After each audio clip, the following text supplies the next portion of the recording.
Welcome to Murder Midnight, a crime storytelling channel for sleeping, where crime meets calm and mystery meets the mind at rest. Tonight we have a true crime conspiracy special, focusing on conspiracies that came true, like they usually do. But before we close our eyes and start, please comment what country you are from. It will greatly help us at Murder Midnight. Okay, let's start with Story 1. The Love Canal Environmental Cover-Up, America's first environmental crime. On a quiet August morning in 1978, Lois Gibbs, a 27-year-old housewife and mother of two in Niagara Falls, New York, read a newspaper article that would forever change her life and expose one of the most devastating environmental cover-ups in American history. The article described chemical contamination at the 99th Street School, where her son Michael attended kindergarten, and mentioned a place called Love Canal, the very neighborhood where she had been raising her family for the past 4 years. What Gibbs discovered that day was that her home, her children's school, and the entire Love Canal community had been built on top of a toxic waste dump containing over 21,000 tons of chemical waste, including some of the most dangerous substances ever produced. The Love Canal disaster would become America's first major environmental crime, exposing decades of corporate deception, government negligence, and systematic cover-up that had endangered the health of hundreds of families. The case would reveal how the Hooker Chemical Company had knowingly buried toxic waste in an area they knew would be developed for residential use, then concealed this information for over 25 years while families unknowingly lived above a chemical time bomb that was slowly poisoning their children and destroying their community. The story of Love Canal begins in the 1890s with an ambitious entrepreneur named William T. Love, who envisioned creating a model industrial city that would harness the power of Niagara Falls to attract businesses and residents to Western New York. Love's plan called for the construction of a canal that would connect the upper and lower Niagara River, creating a controlled waterway that could generate electricity for industrial use while bypassing the falls. The Love Canal project was designed to be approximately 7 miles long and would have created a significant shortcut for shipping while providing hydroelectric power for the planned industrial community. Love began construction of the canal in 1894, but his ambitious project was ultimately doomed by economic factors and technological changes that made his vision obsolete before it could be completed. The economic depression of 1893 made it difficult for Love to secure the financing needed to complete such a massive undertaking, while the development of alternating current electrical transmission technology by companies like Westinghouse made it possible to transmit electricity over long distances, reducing the need for local power generation. These factors combined to make Love's project economically unviable, and construction was abandoned in 1910. What remained was a partially completed canal approximately 3,000 feet long, 100 feet wide, and 40 feet deep, surrounded by undeveloped land in what was then a rural area outside Niagara Falls. For several decades, the abandoned canal served as a swimming hole and recreation area for local residents, who had no idea that it would eventually become the site of one of America's worst environmental disasters. The abandoned Love Canal would remain largely forgotten until the 1940s, when the area's proximity to Niagara Falls chemical industry would transform the abandoned waterway into a convenient dumping ground for some of the most toxic substances ever produced by American industry. The Hooker Chemical Company, founded in 1903 by Elon Huntington Hooker, had established significant operations in the Niagara Falls area by the 1940s, attracted by the region's abundant electricity and proximity to transportation networks. The company specialized in producing industrial chemicals, including chlorine, caustic soda, and various organic chemicals used in manufacturing processes throughout the United States. During World War II and the post-war industrial boom, Hooker Chemical expanded its operations dramatically, producing not only traditional industrial chemicals, but also more exotic and dangerous substances, including pesticides, herbicides, and various chemical intermediates used in the production of plastics, synthetic rubber, and other modern materials. The challenge facing Hooker and other chemical companies during this period was what to do with the enormous quantities of toxic waste generated by their manufacturing processes. The chemical industry was producing substances that had never before existed in nature, many of which were extremely persistent in the environment and highly toxic to human health and ecological systems. In 1942, Hooker Chemical began using the abandoned Love Canal as a dumping ground for its chemical waste. The company's decision to use the canal was based on several factors. The site was conveniently located near their manufacturing facilities. The clay lining of the canal was believed to provide natural containment for the waste, and the area was still largely undeveloped, making it seem like an ideal location for waste disposal. From 1942 to 1953, Hooker Chemical dumped over 21,000 tons of chemical waste into Love Canal, including some of the most dangerous substances ever produced. The waste included benzene hexachloride, used in pesticide production, chlorobenzenes, dioxin, one of the most toxic substances known to science, PCBs, polychlorinated biphenyls, and hundreds of other chemicals, many of which were known carcinogens or were suspected of causing serious health problems. By the early 1950s, the area around Love Canal was beginning to develop as Niagara Falls experienced post-war growth and suburban expansion. The Niagara Falls School Board was looking for land to build a new elementary school to serve the growing population, and they had identified the Love Canal site as a potential location for the 99th Street School. In 1953, the school board approached Hooker Chemical about purchasing the Love Canal property. This created a dilemma for Hooker. The company knew that the site contained thousands of tons of toxic waste that could pose serious health risks if disturbed. But they also faced pressure to sell the land and potential legal liability if they refused to disclose the contamination. Hooker's solution was a carefully crafted legal strategy designed to transfer ownership of the contaminated site while minimizing the company's legal liability. On April 28, 1953, Hooker sold the Love Canal property to the Niagara Falls School Board for the nominal sum of $1. But the deed of sale included specific language warning about the presence of chemical waste on the site. The deed stated that the land had been filled with waste products resulting from the manufacturing of chemicals, and included a clause holding Hooker harmless for any damages that might result from the presence of these chemicals. However, the warnings in the deed were buried in legal language that may not have been fully understood by school board members, and Hooker made no effort to explain the full extent of the contamination or the potential health risks. More significantly, while Hooker had warned about the presence of chemical waste in the deed, the company did not provide specific information about the types of chemicals that had been dumped, their potential health effects, or the proper precautions that should be taken when developing the site. This selective disclosure would later become a central issue in legal proceedings against the company. The school board proceeded with construction of the 99th Street School, which opened in 1955 and was built directly over a portion of the former chemical dump. During construction, workers encountered drums of chemical waste and noticed strong chemical odors, but these warning signs were either ignored or not properly investigated. Following the construction of the 99th Street School, the area around Love Canal began to develop rapidly as a residential neighborhood.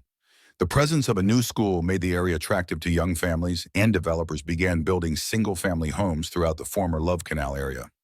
The development of the Love Canal neighborhood proceeded without any systematic investigation of soil or groundwater contamination. Despite the fact that construction workers occasionally encountered buried chemical drums, and that residents sometimes noticed chemical odors, particularly after heavy rains or during warm weather, when chemical vapors were more likely to migrate to the surface. By the mid-1970s, Love Canal had become a typical suburban neighborhood, home to about 240 families living in modest single-family homes along tree-lined streets. The community included young families with children, elderly residents who had lived in the area for decades, and working-class families who had been attracted by affordable housing prices and the presence of a local elementary school. The residents of Love Canal had no idea that they were living above one of the largest toxic waste dumps in the United States. The chemical contamination remained hidden beneath their homes, slowly migrating through soil and groundwater while releasing toxic vapors that seeped into basements and indoor air. Many residents did notice unusual phenomena that, in retrospect, were clear warning signs of chemical contamination. These included strong chemical odors, particularly after rains, unusual staining of basement walls, dead vegetation in certain areas, and high rates of illness among both humans and pets in the neighborhood. However, these warning signs were generally dismissed or attributed to other causes. Residents who complained about chemical odors were often told that the smells came from nearby industrial facilities, while health problems were attributed to normal variations in disease rates or other environmental factors. By the mid-1970s, some Love Canal residents had begun to notice patterns of health problems that seemed unusual for a small suburban community. These health concerns included high rates of miscarriages, birth defects, and childhood illnesses, as well as unusual numbers of cancer cases among both adults and children.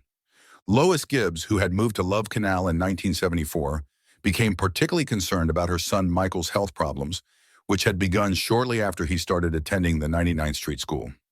Michael suffered from epilepsy, asthma, and learning difficulties that had not been present before he began school, and Lois began to wonder if there might be an environmental cause for his problems. Other residents reported similar concerns about their children's health. Many families noticed that their children frequently became ill with respiratory problems, skin rashes, and other symptoms that seemed to worsen when they spent time at the school or playing in certain areas of the neighborhood. Adults in the community also experienced unusual health problems, including high rates of cancer, liver disease, and reproductive problems. Several women reported multiple miscarriages or difficulty becoming pregnant, while others gave birth to children with birth defects or developmental problems. Despite these concerning health patterns, local health officials generally dismissed residents' concerns or attributed the problems to other causes. The New York State Health Department conducted some limited studies, but concluded that there was no evidence of unusual health problems in the Love Canal area. This official indifference to residents' health concerns would later be revealed as part of a broader pattern of government negligence and cover-up that allowed the Love Canal contamination to continue poisoning families for years after the first warning signs appeared. The breakthrough in exposing the Love Canal contamination came through the investigative reporting of Michael Brown, a reporter for the Niagara Gazette who began investigating reports of chemical contamination in the area in 1976. Brown's reporting would eventually expose the full scope of the environmental disaster and the decades-long cover-up that had allowed it to continue. Brown's investigation began when he received tips from local residents about chemical odors and unusual health problems in the Love Canal area. Initially skeptical, Brown began conducting his own research into the history of the site and discovered references to Hooker Chemicals' use of the area as a waste dump during the 1940s and 1950s. Brown's reporting revealed that government officials had known about the chemical contamination for years, but had failed to take action to protect residents or even to inform them about the potential health risks. He discovered internal government documents showing that state environmental officials had detected chemical contamination in the area as early as 1976, but had not shared this information with residents. The newspaper's investigation also revealed the inadequacy of the warnings that Hooker Chemical had provided when selling the site to the school board. While the company had technically disclosed the presence of chemical waste, they had not provided specific information about the types and quantities of chemicals or the potential health risks associated with exposure. Brown's articles in the Niagara Gazette brought the Love Canal contamination to public attention for the first time and provided residents with the information they needed to understand the potential cause of their health problems. The newspaper's coverage also attracted the attention of state and federal environmental agencies, which began their own investigations into the contamination. The newspaper coverage of Love Canal contamination galvanized Lois Gibbs to take action on behalf of her family and her community. Gibbs, who had no previous experience in environmental issues or political activism, became the unlikely leader of one of the most significant grassroots environmental movements in American history. Gibbs began by going door to door in her neighborhood, surveying residents about their health problems and documenting patterns of illness that suggested environmental contamination. Her informal health survey revealed alarming rates of cancer, birth defects, miscarriages, and other serious health problems that far exceeded normal statistical expectations. Armed with this health data and information from the newspaper investigation, Gibbs began demanding action from local, state, and federal government officials. She organized her neighbors into the Love Canal Homeowners Association and began a campaign to force government agencies to acknowledge the contamination and take action to protect residents.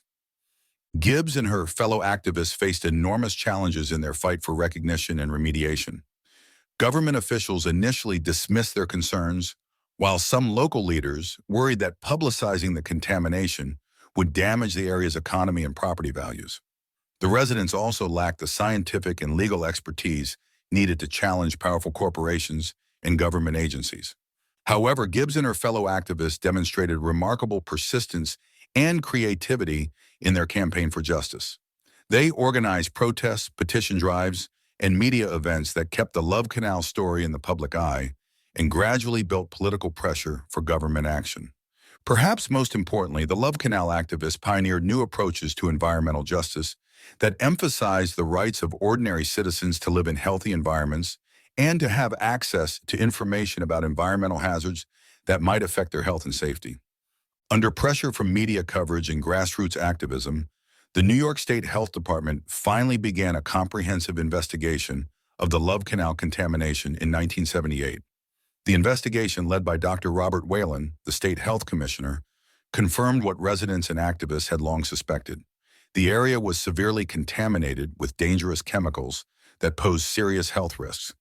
The state's investigation revealed contamination levels that were far higher than anyone had anticipated.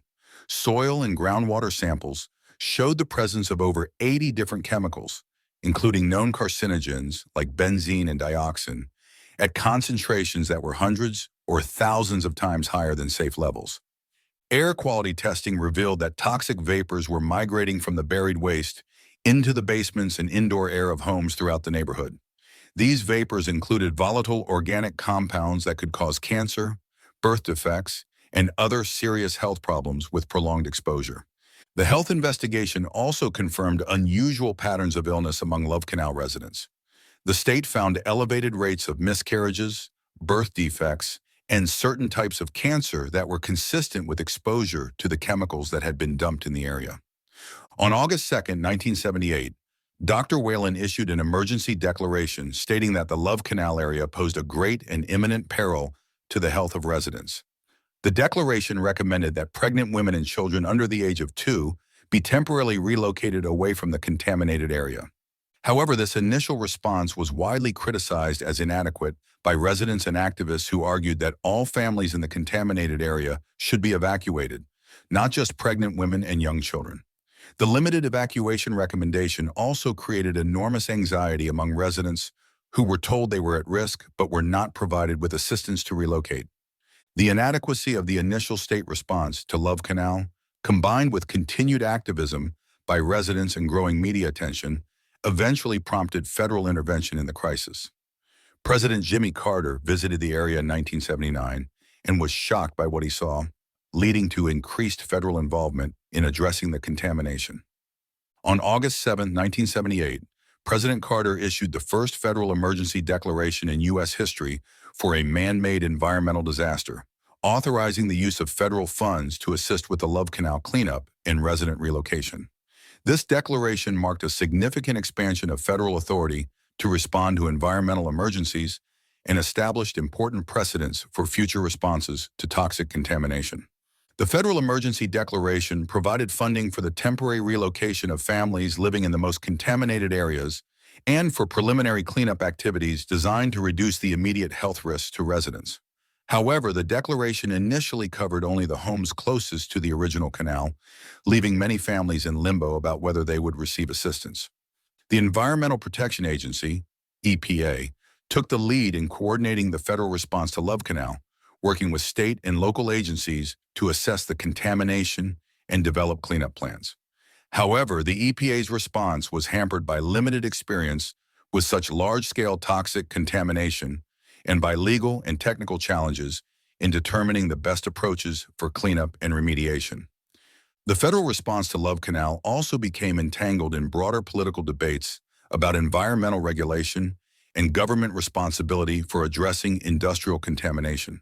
Some critics argued that the federal government was setting a dangerous precedent by accepting responsibility for cleaning up contamination caused by private companies, while others argued that federal intervention was necessary to protect public health when state and local governments were unable or unwilling to act. As the investigation of Love Canal continued, it became clear that the contamination was more extensive than initially realized, and that more families would need to be relocated to protect their health. Additional testing revealed that chemical contamination had migrated beyond the immediate area around the original canal, affecting homes and businesses throughout a much larger area. In 1979, the EPA expanded the evacuation zone to include an additional 700 families, bringing the total number of relocated households to over 900.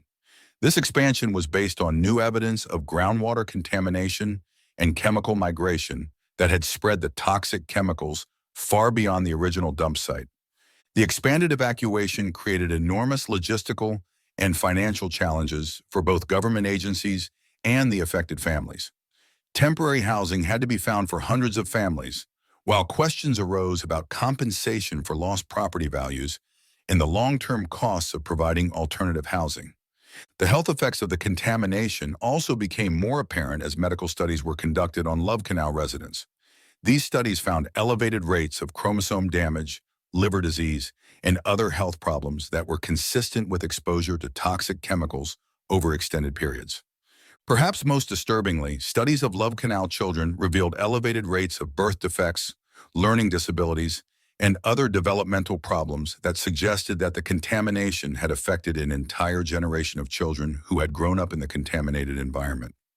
These health findings added urgency to the cleanup efforts while also raising questions about the long-term health monitoring and medical care that would be needed for Love Canal residents who had been exposed to toxic chemicals for years or decades.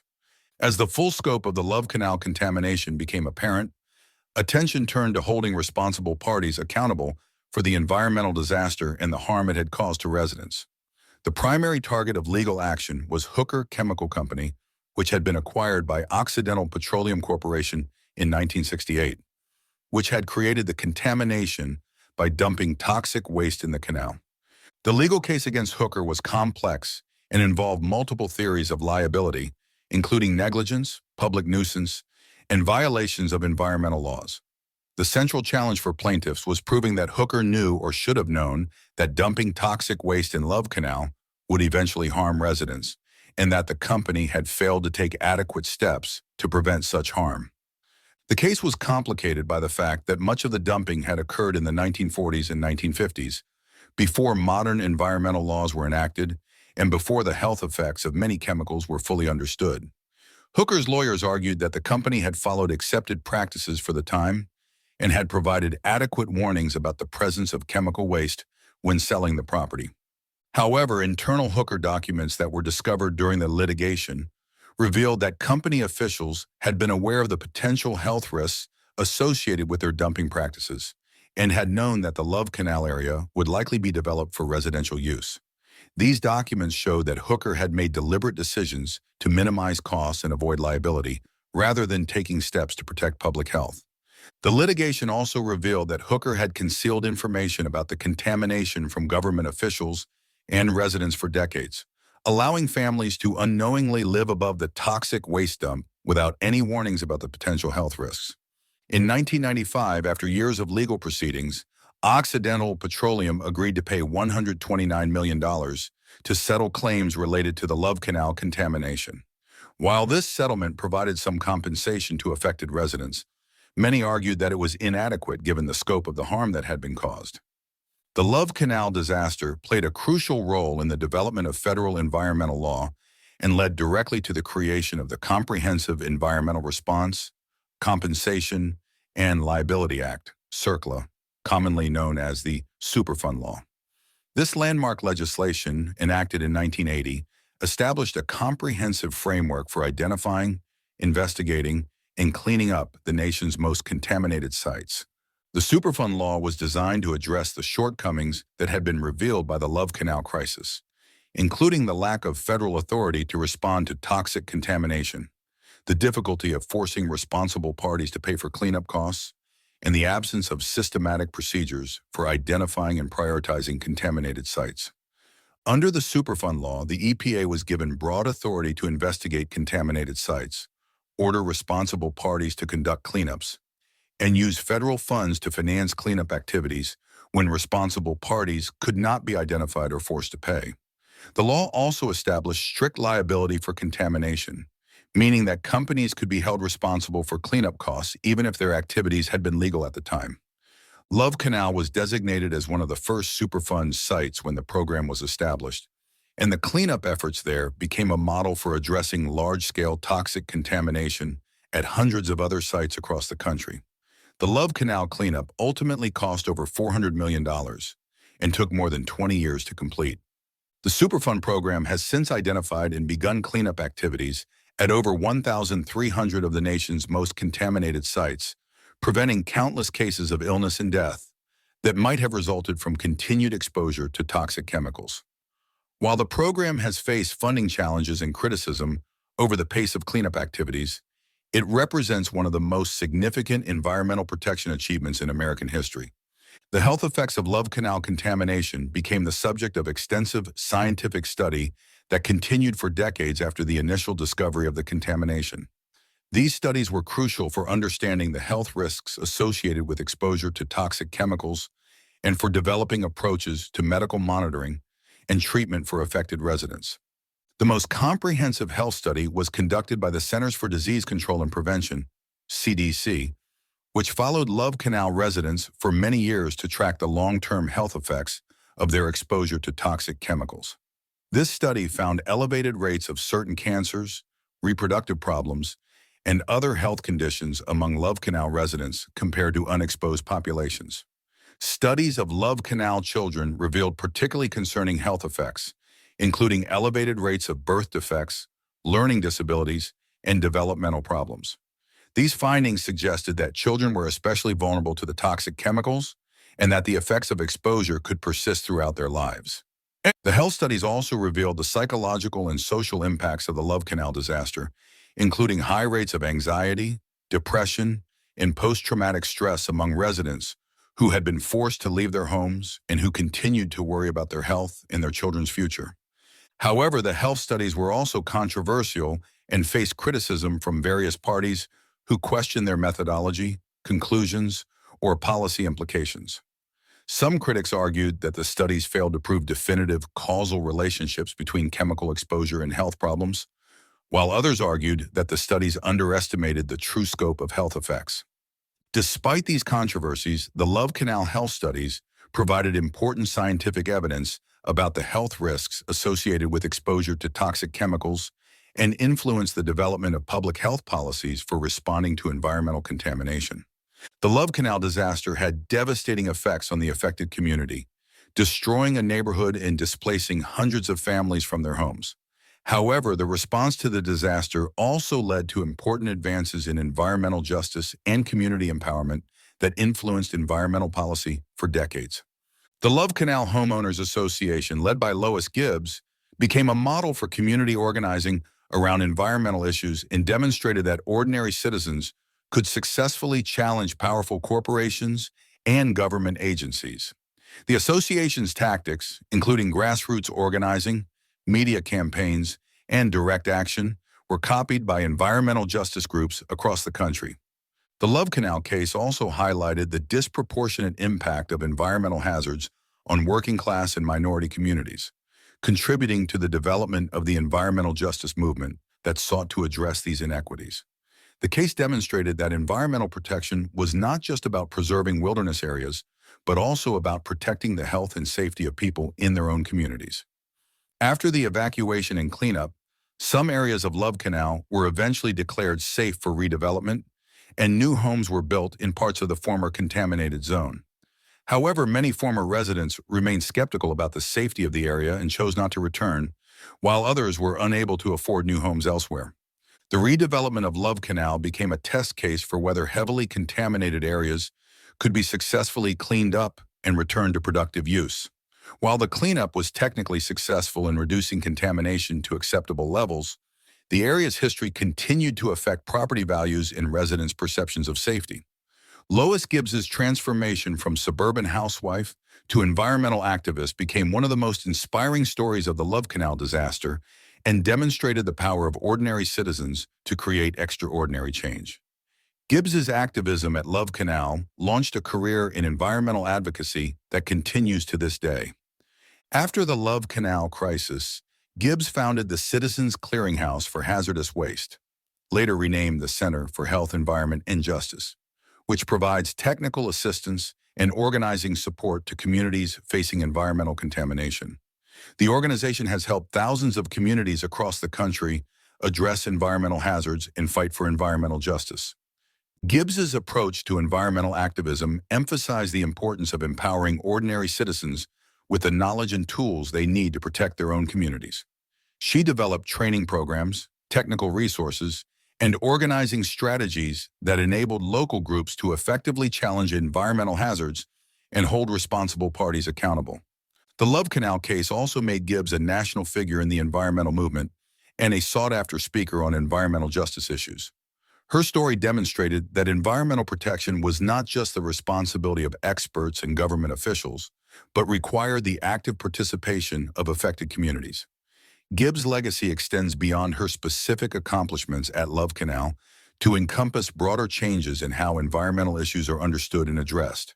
Her work helped establish the principle that all people have a right to live in healthy environments and that corporations and government agencies have obligations to protect public health and provide communities with information about environmental hazards. The Love Canal case established important precedents for holding corporations accountable for environmental contamination and helped establish the legal framework for prosecuting environmental crimes. The case demonstrated that corporations could be held liable for environmental damage even decades after the original contamination occurred. The legal proceedings against Hooker Chemical revealed extensive evidence of corporate knowledge about the health risks associated with toxic waste dumping and deliberate decisions to conceal this information from government officials and affected communities.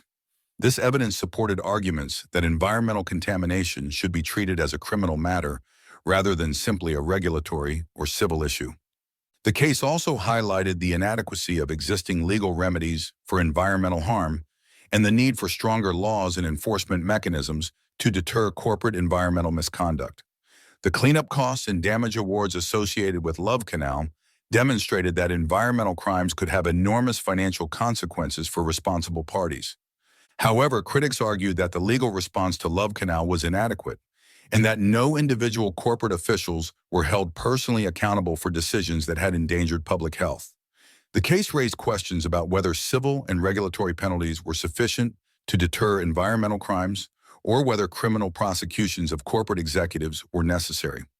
The Love Canal case influenced the development of federal environmental criminal law and contributed to increased prosecutions of environmental crimes in subsequent decades. The case also influenced corporate environmental compliance programs and led many companies to implement more rigorous environmental management systems to avoid similar liability. The Love Canal disaster received extensive media coverage that brought environmental issues to national attention and influenced public attitudes toward chemical contamination and corporate responsibility. The dramatic images of families fleeing their homes and children playing on contaminated soil created powerful symbols that resonated with audiences across the country. Television news coverage of Love Canal was particularly influential in shaping public perception of the disaster and building support for government action. The visual nature of television made it possible to show the human impact of environmental contamination in ways that print media could not match. The media coverage also played a crucial role in maintaining political pressure for government action throughout the long process of investigation, cleanup, and resident relocation. Without sustained media attention, it is likely that government agencies would have been less responsive to community concerns and less willing to commit the resources needed for an adequate response. However, the media coverage was also criticized for sometimes sensationalizing the health risks or oversimplifying complex scientific and technical issues. Some critics argued that media coverage created unnecessary panic among residents and made it more difficult to develop rational responses to the contamination. Despite these criticisms, the media coverage of Love Canal was generally credited with educating the public about environmental issues and building support for stronger environmental protection laws. The case demonstrated the important role that investigative journalism could play in exposing environmental problems and holding responsible parties accountable. The Love Canal disaster provided important lessons about toxic waste management, environmental monitoring, and public health protection that influenced environmental science and policy for decades. The case demonstrated the long-term persistence of toxic chemicals in the environment and the potential for these chemicals to migrate far from their original disposal sites. The investigation of Love Canal also revealed the limitations of existing techniques for assessing and managing environmental contamination. Traditional approaches to waste disposal that relied on containment in clay-lined landfills proved inadequate for preventing the migration of toxic chemicals into groundwater and indoor air. The case contributed to the development of new technologies and approaches for environmental cleanup, including techniques for soil remediation, groundwater treatment, and vapor control. The Love Canal cleanup became a testing ground for innovative cleanup technologies that were later applied at other contaminated sites. The health studies conducted at Love Canal also advanced scientific understanding of the health effects of exposure to toxic chemicals and contributed to the development of methods for conducting environmental health assessments. These studies helped establish the connection between environmental contamination and human health effects and provided models for investigating similar situations. However, the Love Canal case also highlighted the limitations of environmental and health science in addressing complex contamination problems. The difficulty of establishing definitive causal relationships between chemical exposure and health effects became a recurring challenge in environmental health investigations. The Love Canal environmental disaster stands as one of the most significant environmental crimes in American history, exposing decades of corporate deception and government negligence that endangered hundreds of families and destroyed an entire community.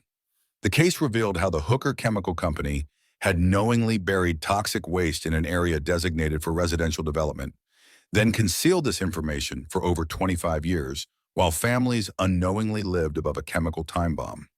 The Love Canal disaster demonstrated the devastating consequences that could result from prioritizing industrial profits over public health and environmental protection. The case showed how corporate decisions to minimize costs and avoid liability could have effects that persisted for decades and affected generations of families who had no knowledge of the risks they faced. However, the Love Canal case also demonstrated the power of grassroots activism and investigative journalism to expose environmental crimes and force government action. Lois Gibbs and her fellow activists proved that ordinary citizens could successfully challenge powerful corporations and government agencies when they were armed with determination, accurate information, and effective organizing strategies. The legal and regulatory changes that resulted from Love Canal, particularly the creation of the Superfund program, have prevented countless cases of environmental contamination and provided mechanisms for cleaning up some of the nation's most polluted sites. The case established important precedents for corporate environmental liability and helped create the legal framework for modern environmental protection. Perhaps most importantly, Love Canal helped establish environmental protection as a fundamental public health issue and demonstrated that all people have a right to live in healthy environments. The case contributed to the development of the environmental justice movement and influenced environmental policy to address the disproportionate impact of environmental hazards on vulnerable communities. The legacy of Love Canal extends beyond the specific cleanup and legal settlements to encompass broader changes in how America approaches environmental protection and corporate accountability. The case serves as a permanent reminder of the importance of preventing environmental contamination and of the ongoing need for vigilance in protecting public health from those who would sacrifice human welfare for economic gain.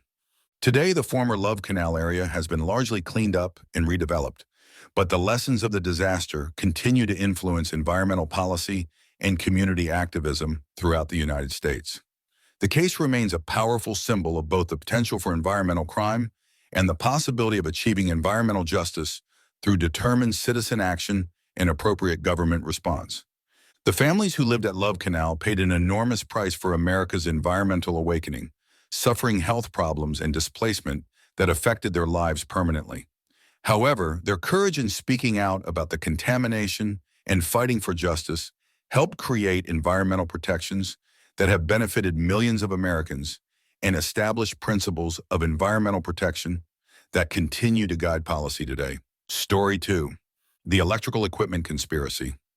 On February 6, 1961, 7 executives in dark suits walked through the doors of the Philadelphia County Prison, becoming the first corporate officers in American history to serve jail time for antitrust violations. Their crime? Orchestrating the largest price-fixing conspiracy the nation had ever seen. A scheme that defrauded customers of hundreds of millions of dollars over nearly a decade. The conspiracy began in the mid-1950s within America's electrical equipment industry dominated by corporate giants General Electric, Westinghouse, Alice Chalmers, and Federal Pacific. These companies manufactured the massive transformers, turbines, and switchgear that powered the nation's electrical grid. Their products were essential infrastructure, purchased by utility companies and government agencies with taxpayer funds. What appeared to be fierce competition between these corporations was, in reality, an elaborate criminal conspiracy. Through secret meetings, coded communications, and a bizarre bidding system based on lunar cycles, company executives had eliminated competition and artificially inflated prices across the entire industry. The scheme's origins trace back to 1956, when declining profits and increased competition prompted executives to seek market stabilization. Rather than compete legitimately, they chose collusion. The conspiracy's architects included some of America's most respected business leaders, men who sat on charity boards and gave speeches about corporate responsibility while systematically defrauding their customers. The conspirators developed an intricate system they called phases of the moon to coordinate their illegal activities. Each company was assigned specific lunar phases during which they would submit the lowest bid on government and utility contracts. During a company's designated phase, competitors would submit deliberately inflated bids, ensuring predetermined outcomes while maintaining the appearance of competitive bidding. General Electric executive William Ginn became the conspiracy's primary coordinator, organizing regular meetings at hotels across the country. The Traymore Hotel in Atlantic City served as a frequent gathering place, where executives would wine and dine while dividing up billions of dollars in contracts. These weren't casual business dinners, but carefully orchestrated criminal meetings designed to eliminate market competition. To avoid detection, the conspirators developed elaborate codes and communication protocols. Christmas card lists referred to companies participating in price-fixing agreements.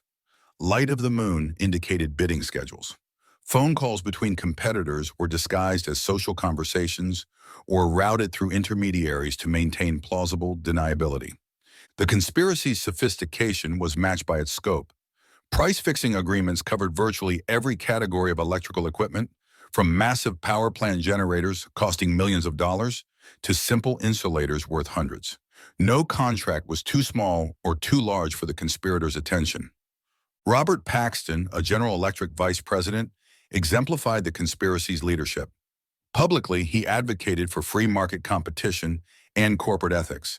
Privately, he coordinated illegal bidding arrangements that guaranteed his company's participation in the fraudulent scheme. His appointment calendar, later seized by federal investigators, revealed regular meetings with executives from supposedly competing companies. The conspiracy's financial impact was staggering. Conservative estimates suggested that coordinated bidding inflated prices by 10 to 15% on contracts worth hundreds of millions of dollars annually. Taxpayers and utility customers bore the cost through higher electricity rates and inflated government expenditures on infrastructure projects. The scheme began unraveling in 1959 when the Tennessee Valley Authority noticed suspicious bidding patterns on transformer contracts. TVA purchasing agent William Wilcox observed that bids from different companies were remarkably similar, often varying by less than 1%. This mathematical improbability suggested coordination rather than genuine competition. Wilcox's suspicions prompted an internal investigation that revealed the conspiracy's lunar bidding system. Contracts awarded during specific moon phases consistently went to the same companies, following a pattern too precise to be coincidental.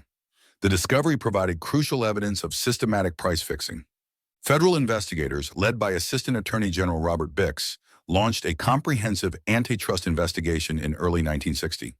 The Justice Department's Antitrust Division had been strengthened under the Eisenhower administration, with increased resources and political support for prosecuting corporate crime. The investigation's breakthrough came when FBI agents began surveillance of executive meetings at the Traymore Hotel. Wiretaps and hidden cameras captured conversations where competitors openly discussed contract allocations and pricing strategies. The evidence was indisputable. America's electrical equipment industry was controlled by a criminal cartel. Thomas Bradley, a Westinghouse executive, became the government's key witness after agreeing to cooperate with federal prosecutors. Bradley had grown uncomfortable with the conspiracy's scope and feared eventual exposure. His insider testimony provided crucial details about the scheme's operation and leadership structure. Bradley revealed that price-fixing meetings occurred regularly across the country, with executives using company expense accounts to finance their criminal activities. The meetings followed standard agendas, reviewing upcoming contracts, assigning bidding responsibilities, and ensuring continued coordination among participating companies. We referred to it as stabilizing the market, Bradley later testified before a federal grand jury, but we all knew what we were really doing was fixing prices and eliminating competition. It was systematic fraud, pure and simple. The federal grand jury investigation intensified throughout 1960, with dozens of executives called to testify under oath. Many invoked their Fifth Amendment rights against self-incrimination. But the documentary evidence was overwhelming. Seized company records revealed years of illegal coordination disguised as legitimate business activities. On February 16, 1960, federal prosecutors announced criminal indictments against 29 executives from major electrical equipment manufacturers. The charges included conspiracy to fix prices, rig bids, and divide markets in violation of the Sherman Antitrust Act. The indictments sent shockwaves through corporate America, marking the first time executives faced potential prison sentences for antitrust violations. The criminal trial began in April 1961 in Philadelphia federal court, drawing national media attention as the largest antitrust prosecution in American history. Prosecutor Robert Bix methodically presented evidence of the conspiracy's operation, using the defendant's own documents and communications to prove systematic criminal coordination. This was not a momentary lapse in business judgment, Bix told the jury in his opening statement. This was a deliberate, sustained criminal conspiracy that defrauded every American who pays electric bills or taxes that fund government infrastructure projects. The defense strategy attempted to portray the executives as victims of industry customs rather than criminal masterminds. Defense attorneys argued that price coordination was standard practice in concentrated industries, and that the defendants had no criminal intent. However, the evidence of deliberate deception and systematic fraud undermined these arguments. Key testimony came from government purchasing agents who described how the conspiracy had inflated costs for essential infrastructure projects. TVA's William Wilcox explained how artificial price coordination had increased electricity costs for millions of Americans, while military procurement officers detailed similar impacts on defense contracts. The conspiracy's most damaging evidence came from the defendants' own words, captured in wiretap conversations and seized documents. Executives had explicitly discussed eliminating competition, dividing markets, and maintaining artificially high prices. Their criminal intent was unmistakable. Robert Paxton's testimony proved particularly devastating. Under cross-examination, he admitted to participating in numerous price-fixing meetings and acknowledged that the conspiracy's purpose was eliminating competition. His candid admissions provided crucial evidence of the defendant's criminal intent. The verdicts came on December 19, 1961. All 29 defendants were found guilty on multiple counts of criminal conspiracy and antitrust violations. Judge J. Cullen Gainey sentenced 7 executives to 30-day prison terms, marking the first time in American history that corporate officers served jail time for antitrust crimes. The sentences, though brief, sent a powerful message to corporate America. Business executives were not immune from criminal prosecution, and antitrust violations carried real consequences beyond financial penalties. The symbolic impact of seeing corporate leaders in prison uniforms was profound. Financial penalties were equally severe. Companies paid $1.8 million in criminal fines, the largest antitrust penalties in American history at that time. More significantly, they faced hundreds of millions in civil damages from customers who had been overcharged through the conspiracy. General Electric bore the heaviest financial burden, paying over $50 million in damages to government agencies and private utilities. The company's stock price plummeted as investors realized the long-term costs of the criminal conspiracy. Other participating companies faced similar financial devastation. The electrical equipment conspiracy case transformed American antitrust enforcement and corporate accountability. It demonstrated that even the largest corporations were subject to criminal prosecution and that systematic fraud would face serious consequences. The case also revealed the sophisticated methods corporations use to coordinate illegal activities, while maintaining public facades of legitimate competition. The lunar bidding system, coded communications, and hotel meeting networks showed how criminals could hide conspiracy behind business practices. Most importantly, the case established precedent for prosecuting corporate crime as seriously as other criminal activities. The prison sentences, though brief, proved that business executives were not above the law and that antitrust violations carried real personal consequences. The conspiracy's exposure led to significant reforms in government procurement practices, with increased scrutiny of bidding patterns and stronger penalties for price fixing. The Sherman Antitrust Act gained new enforcement mechanisms specifically designed to prevent similar conspiracies. For the executives involved, the consequences extended far beyond legal penalties. Their careers were destroyed, their reputations permanently damaged, and their companies faced years of oversight and civil litigation. The conspiracy's architects went from respected business leaders to convicted felons, their fall from grace complete and irreversible. The electrical equipment price-fixing conspiracy remains one of the most significant corporate crime cases in American history. It proved that systematic fraud, regardless of perpetrator sophistication or corporate power, could be exposed and prosecuted successfully. The case served as a warning to other potential conspirators and strengthened America's commitment to competitive markets and corporate accountability. Story 3. The Pentagon Papers. On June 13, 1971, readers of the New York Times opened their Sunday paper to find a story that would change American history.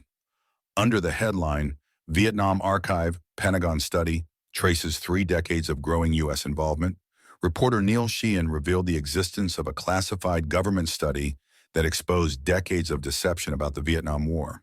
The Pentagon Papers, as they came to be known, represented the most significant leak of classified information in American history up to that point. The story behind this explosive revelation began 3 years earlier with Daniel Ellsberg, a brilliant analyst working for the RAND Corporation, a prestigious think tank that conducted classified research for the U.S. government. Ellsberg had impeccable credentials: a Harvard PhD in economics, a former Marine officer, and a defense intellectual who had served in Vietnam and the Pentagon.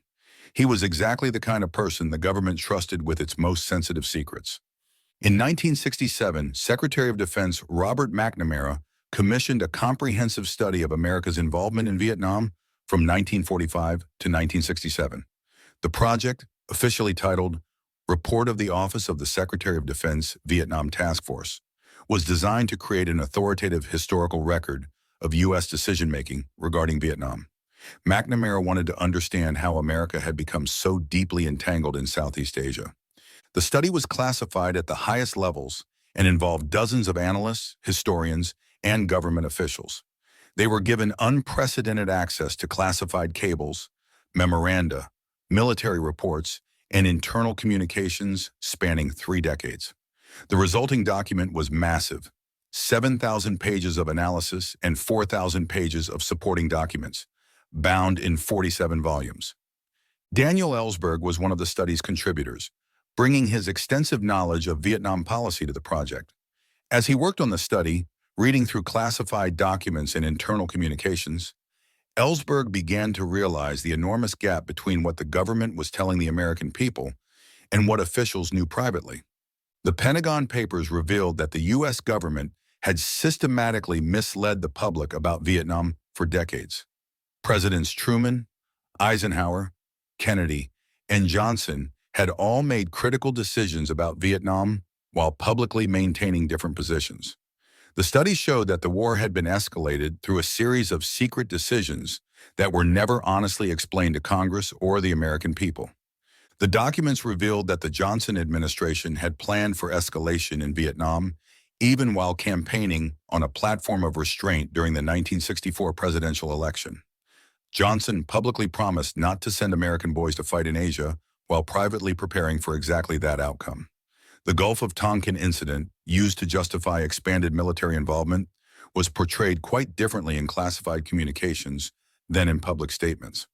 By 1969, Ellsberg's views on Vietnam had changed dramatically. His initial support for the war had evolved into deep skepticism and eventually outright opposition. He had witnessed the war's conduct firsthand during his service in Vietnam and concluded that it was both unwinnable and immoral. The Pentagon Papers confirmed his worst fears about government deception. The transformation of Daniel Ellsberg from loyal government analyst to whistleblower was gradual and painful. He struggled with the conflict between his oath of secrecy and his growing conviction that the American people deserved to know the truth about Vietnam. The weight of possessing knowledge that could potentially end a war that was killing thousands of Americans and Vietnamese soldiers haunted him. In 1969, Ellsberg began secretly photocopying portions of the Pentagon Papers. Working late at night and on weekends at the Rand Corporation offices in Santa Monica, he used the company's Xerox machines to copy thousands of pages of classified documents. His friend and fellow Rand researcher, Anthony Russo, assisted in the copying operation, which took several months to complete. The copying process was dangerous and required extreme caution. Ellsberg had to avoid detection by security guards and colleagues while systematically reproducing one of the government's most sensitive documents. He stored the copies in a safe deposit box, uncertain about how to proceed with the explosive information. Ellsberg's first attempt to expose the Pentagon Papers through official channels came in 1969 when he approached Senator William Fulbright, chairman of the Senate Foreign Relations Committee and a prominent critic of the Vietnam War. Ellsberg hoped that Fulbright would hold hearings or otherwise make the documents public through congressional channels. However, Fulbright was reluctant to handle such sensitive classified material without proper authorization. Despite his opposition to the war, the senator was unwilling to risk charges of mishandling classified information. This rejection forced Ellsberg to consider more direct approaches to public disclosure. Throughout 1970, Ellsberg continued searching for ways to make the Pentagon Papers public. He approached other members of Congress, including Senators George McGovern and Pete McCloskey, but found similar reluctance to handle classified documents. The political risks of being associated with leaked classified material were too great for most politicians. The breakthrough came in early 1971 when Ellsberg contacted Neil Sheehan, a reporter for the New York Times who had covered the Vietnam War extensively. Sheehan had written critically about the war and had sources throughout the military and intelligence communities. Ellsberg believed that Sheehan and the Times had the credibility and resources necessary to handle such sensitive material responsibly. Sheehan's initial meeting with Ellsberg took place in Cambridge, Massachusetts, in March 1971. Ellsberg provided a small sample of the Pentagon Papers to demonstrate their significance and authenticity. Sheehan immediately recognized the document's explosive potential and began working to convince his editors at the Times to undertake publication. The New York Times faced enormous challenges in handling the Pentagon Papers. The documents were classified, their publication could be seen as treasonous, and the government would certainly attempt to suppress them. Executive editor Abe Rosenthal and publisher Arthur Oak Sulzberger had to weigh their journalistic responsibility against potential criminal charges and government retaliation. The Times assembled a secret team to analyze the Pentagon Papers, working in a rented hotel room in New York City to avoid detection. The team included Sheehan, reporters Hedrick Smith and E.W. Kenworthy, and several editors. They spent weeks reading through the documents, verifying their authenticity, and preparing articles that would explain their significance to readers. The decision to publish was not made lightly. The Times consulted with legal experts and debated the ethical implications of revealing classified information during an ongoing war. Ultimately, the newspaper's leadership concluded that the public's right to know about government deception outweighed the risks of publication. The Times took extraordinary security measures to protect the Pentagon Papers project. The documents were kept in a hotel safe, and team members used code names when discussing the project over the phone. Only a handful of the newspaper's top executives knew about the project, and even they were not told all the details. On June 13, 1971, the Times published the first installment of the Pentagon Papers on the front page. The article, written by Neil Sheehan, began, "A massive study of how the United States went to war in Indochina, conducted by the Pentagon 3 years ago, demonstrates that 4 administrations progressively developed a sense of commitment to a non-communist Vietnam, a readiness to fight the North Vietnamese and Viet Cong, and an ultimate frustration with this effort, to a much greater extent than their public statements acknowledged at the time." The government's response was swift and unprecedented. Attorney General John Mitchell demanded that the Times cease publication, claiming that continued disclosure would cause irreparable injury to the defense interests of the United States. When the newspaper refused, the Justice Department obtained a federal court injunction blocking further publication, the first time in American history that the government had successfully restrained a newspaper from publishing information. The legal battle over the Pentagon Papers moved quickly through the federal court system. The case, officially titled New York Times Company versus United States, raised fundamental questions about the balance between national security and freedom of the press. The government argued that publication endangered ongoing military operations and diplomatic efforts, while the Times contended that the public had a right to know about government deception. Meanwhile, Daniel Ellsberg went into hiding, knowing that federal authorities were searching for the source of the leak. He had confided in very few people about his role in copying the Pentagon Papers, but it was only a matter of time before investigators identified him as the likely source. The FBI launched a massive manhunt, interviewing Rand Corporation employees and others who had access to the documents. While the Times fought the injunction in court, other newspapers began publishing portions of the Pentagon Papers. The Washington Post, Boston Globe, and other major newspapers obtained copies of the documents and continued the story despite government pressure. The administration found itself in the impossible position of trying to suppress information that was spreading rapidly through the media. The Supreme Court heard arguments in the Pentagon Papers case on June 26, 1971, just 2 weeks after the initial publication. The speed of the proceedings reflected the case's enormous significance and the constitutional questions it raised. Both sides presented passionate arguments about the limits of government power and press freedom. On June 30, 1971, the Supreme Court ruled 6-3 in favor of the newspapers in New York Times Company versus United States. The decision established that the government bears a heavy burden when attempting to impose prior restraint on publication, and that vague claims about national security are insufficient to overcome First Amendment protections. Justice Hugo Black wrote in his concurring opinion, "The government's power to censor the press was abolished so that the press would remain forever free to censure the government. The press was protected so that it could bear the secrets of government and inform the people." Daniel Ellsberg emerged from hiding on June 28, 1971, surrendering to federal authorities in Boston. He was indicted on charges including espionage, theft of government property, and conspiracy. The government's case against Ellsberg was seen as a test of whether whistleblowing could be considered treason when it exposed government wrongdoing. The trial of Daniel Ellsberg and Anthony Russo began in 1973, but was dismissed due to government misconduct. Prosecutors had engaged in illegal wiretapping, break-ins, and other violations of the defendant's constitutional rights. The dismissal was a stunning victory for Ellsberg and a rebuke to government efforts to suppress the Pentagon Papers through prosecution. The Pentagon Papers publication had profound effects on American politics and foreign policy.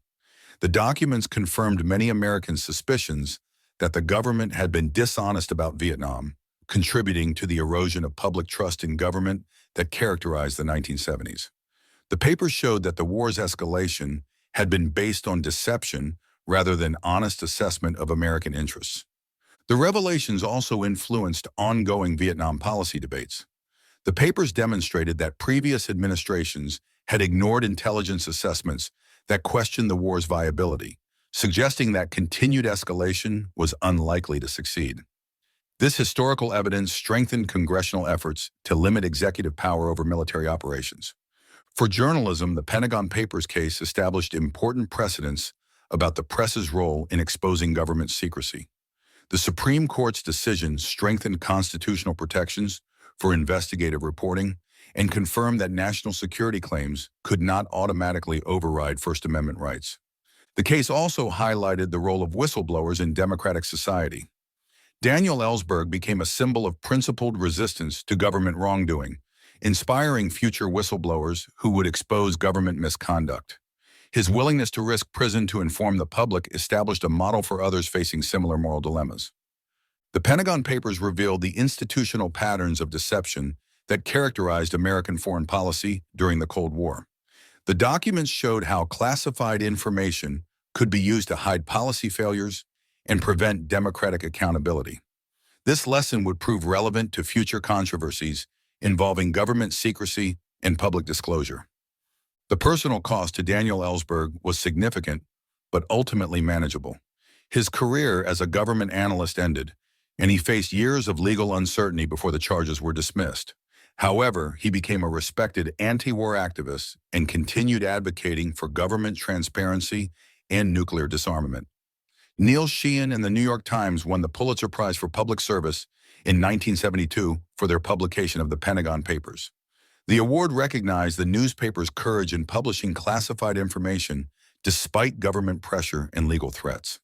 The Pentagon Papers case remains one of the most significant confrontations between government secrecy and press freedom in American history. It established crucial precedents about the limits of executive power and the press's role in holding government accountable to the people it serves. Story 4. Operation Venona, Breaking Soviet Codes. In a nondescript building at Arlington Hall Station in Virginia, a small group of cryptanalysts worked in absolute secrecy on what would become one of the most significant intelligence breakthroughs of the Cold War. For nearly 4 decades, Operation Venona remained classified, its very existence unknown to all but a handful of government officials. The project's success in decrypting Soviet intelligence communications would expose the largest spy ring in American history and reshape understanding of Soviet espionage operations during World War II and the early Cold War. The story began in February 1943, when the U.S. Army's Signals Security Agency, later renamed the Army Security Agency, began collecting encrypted Soviet diplomatic and intelligence communications. Colonel Carter Clark, who directed the agency's cryptographic operations, initiated the program based on suspicions that the Soviet Union, despite being an American ally, was conducting espionage operations within the United States. The intercepted communications were transmitted between Soviet intelligence headquarters in Moscow and their residenturas, intelligence stations, in major American cities including New York, Washington, San Francisco, and Los Angeles. The messages were sent using a supposedly unbreakable encryption system known as the one-time pad, which Soviet cryptographers believed provided absolute security. The one-time pad system required identical copies of random number sequences to be held by both sender and receiver. Each number sequence was supposed to be used only once and then destroyed, making decryption theoretically impossible without access to the original pad. However, Soviet cryptographers had made a fatal error that would compromise thousands of their most sensitive communications. In 1944, Meredith Gardner, a brilliant linguist and cryptanalyst working at Arlington Hall, began the painstaking process of analyzing the intercepted Soviet messages. Gardner possessed rare qualifications for the task: advanced degrees in German and Sanskrit, fluency in multiple languages, and exceptional mathematical skills. His methodical approach to code breaking would prove crucial to Venona's success. Gardner's breakthrough came when he discovered that the Soviets had reused some of their one-time pad sequences, a violation of the system's fundamental security principle. During the chaotic period of 1942 to 1943, Soviet code clerks had apparently duplicated some random number sequences due to wartime pressures and communication difficulties. This seemingly minor error created the vulnerability that Gardner would exploit. The process of breaking the Soviet codes was extraordinarily complex and time-consuming. Gardner and his small team worked with fragmentary text, incomplete messages, and multiple layers of encryption. They had to identify code names, deduce cipher systems, and reconstruct conversations from scattered fragments. The work required not just mathematical expertise, but deep knowledge of Soviet intelligence procedures and American political geography. By 1946, Gardner had achieved partial decryption of several Soviet messages, revealing references to American atomic bomb research and coded discussions about scientific information being passed to Moscow. The implications were staggering. The Soviet Union had been conducting extensive espionage operations against its wartime ally, penetrating the most sensitive American defense programs. The Venona project's most significant breakthrough came in 1948, when Gardner successfully decrypted messages identifying Klaus Fuchs, a British physicist working on the Manhattan Project, as a Soviet agent codenamed Charles. The messages revealed that Fuchs had been passing atomic secrets to the Soviets since 1942, providing Moscow with crucial information about American and British nuclear weapons development. The identification of Klaus Fuchs marked the beginning of a series of espionage cases that would dominate headlines throughout the late 1940s and early 1950s. FBI counterintelligence agent Robert Lamphere worked closely with Gardner and the Venona team, using the decrypted communications to identify and investigate Soviet agents operating in the United States. The Fuchs case led to his arrest in Britain in February 1950. Under interrogation, Fuchs confessed to passing atomic secrets to the Soviets and provided information that helped identify additional members of his espionage network. His confession confirmed the accuracy of the Venona decrypts and validated the cryptanalyst's painstaking work. Venona's revelations extended far beyond atomic espionage. The decrypted messages exposed Soviet penetration of the U.S. State Department, Treasury Department, and other government agencies. Elizabeth Bentley, a former Soviet courier who had defected in 1945, provided corroboration for many of the Venona identifications, describing extensive networks of government employees who had provided information to Soviet intelligence. One of Venona's most controversial discoveries involved Alger Hiss, a senior State Department official who had accompanied President Roosevelt to the Yalta Conference. The decrypted messages contained references to an agent codenamed Alès, who appeared to match Hiss's position and activities. However, the evidence against Hiss remained circumstantial, and his case became one of the most contentious espionage controversies of the Cold War era. The Julius and Ethel Rosenberg case also emerged from Venona discoveries. The decrypted messages revealed Julius Rosenberg's role in coordinating atomic espionage activities and his recruitment of his brother-in-law, David Greenglass, who worked at Los Alamos. The Venona evidence provided crucial support for the government's case against the Rosenbergs, though the classified nature of the project prevented its use in court. Throughout the 1940s and 1950s, the Venona project remained absolutely secret. Even senior FBI and CIA officials were initially unaware of the program's existence. The intelligence was shared on a strict need-to-know basis, with only a few dozen officials having access to the decrypted communications. This secrecy was essential to protect the code-breaking methods and prevent Soviet countermeasures. The secrecy surrounding Venona created significant challenges for counterintelligence operations. FBI investigations based on Venona leads had to find independent evidence to support prosecutions, since the decrypted messages could not be revealed in court. This requirement often made cases more difficult to prove and led to allegations that the government was conducting witch hunts without solid evidence. Meredith Gardner continued his work on Soviet communications throughout the 1950s, eventually decrypting portions of nearly 3,000 messages. The project expanded to include communications from Soviet intelligence stations worldwide, providing insight into global Soviet espionage operations. Gardner's linguistic skills proved invaluable as the project encountered messages in multiple languages and specialized terminology. The Venona project's scope was enormous. The decrypted communications revealed that Soviet intelligence had recruited hundreds of agents and sources within American government agencies, defense contractors, and scientific institutions. The messages documented systematic efforts to obtain information about American military capabilities, foreign policy decisions, and technological developments. The psychological impact of Venona discoveries on American counterintelligence officials was profound. The extent of Soviet penetration exceeded worst-case estimates and revealed sophisticated recruitment and operation techniques. The realization that trusted government employees had been working for Soviet intelligence created an atmosphere of suspicion that influenced security procedures for decades. By the late 1950s, Soviet cryptographers had apparently recognized the vulnerability in their communication systems and implemented improved security measures.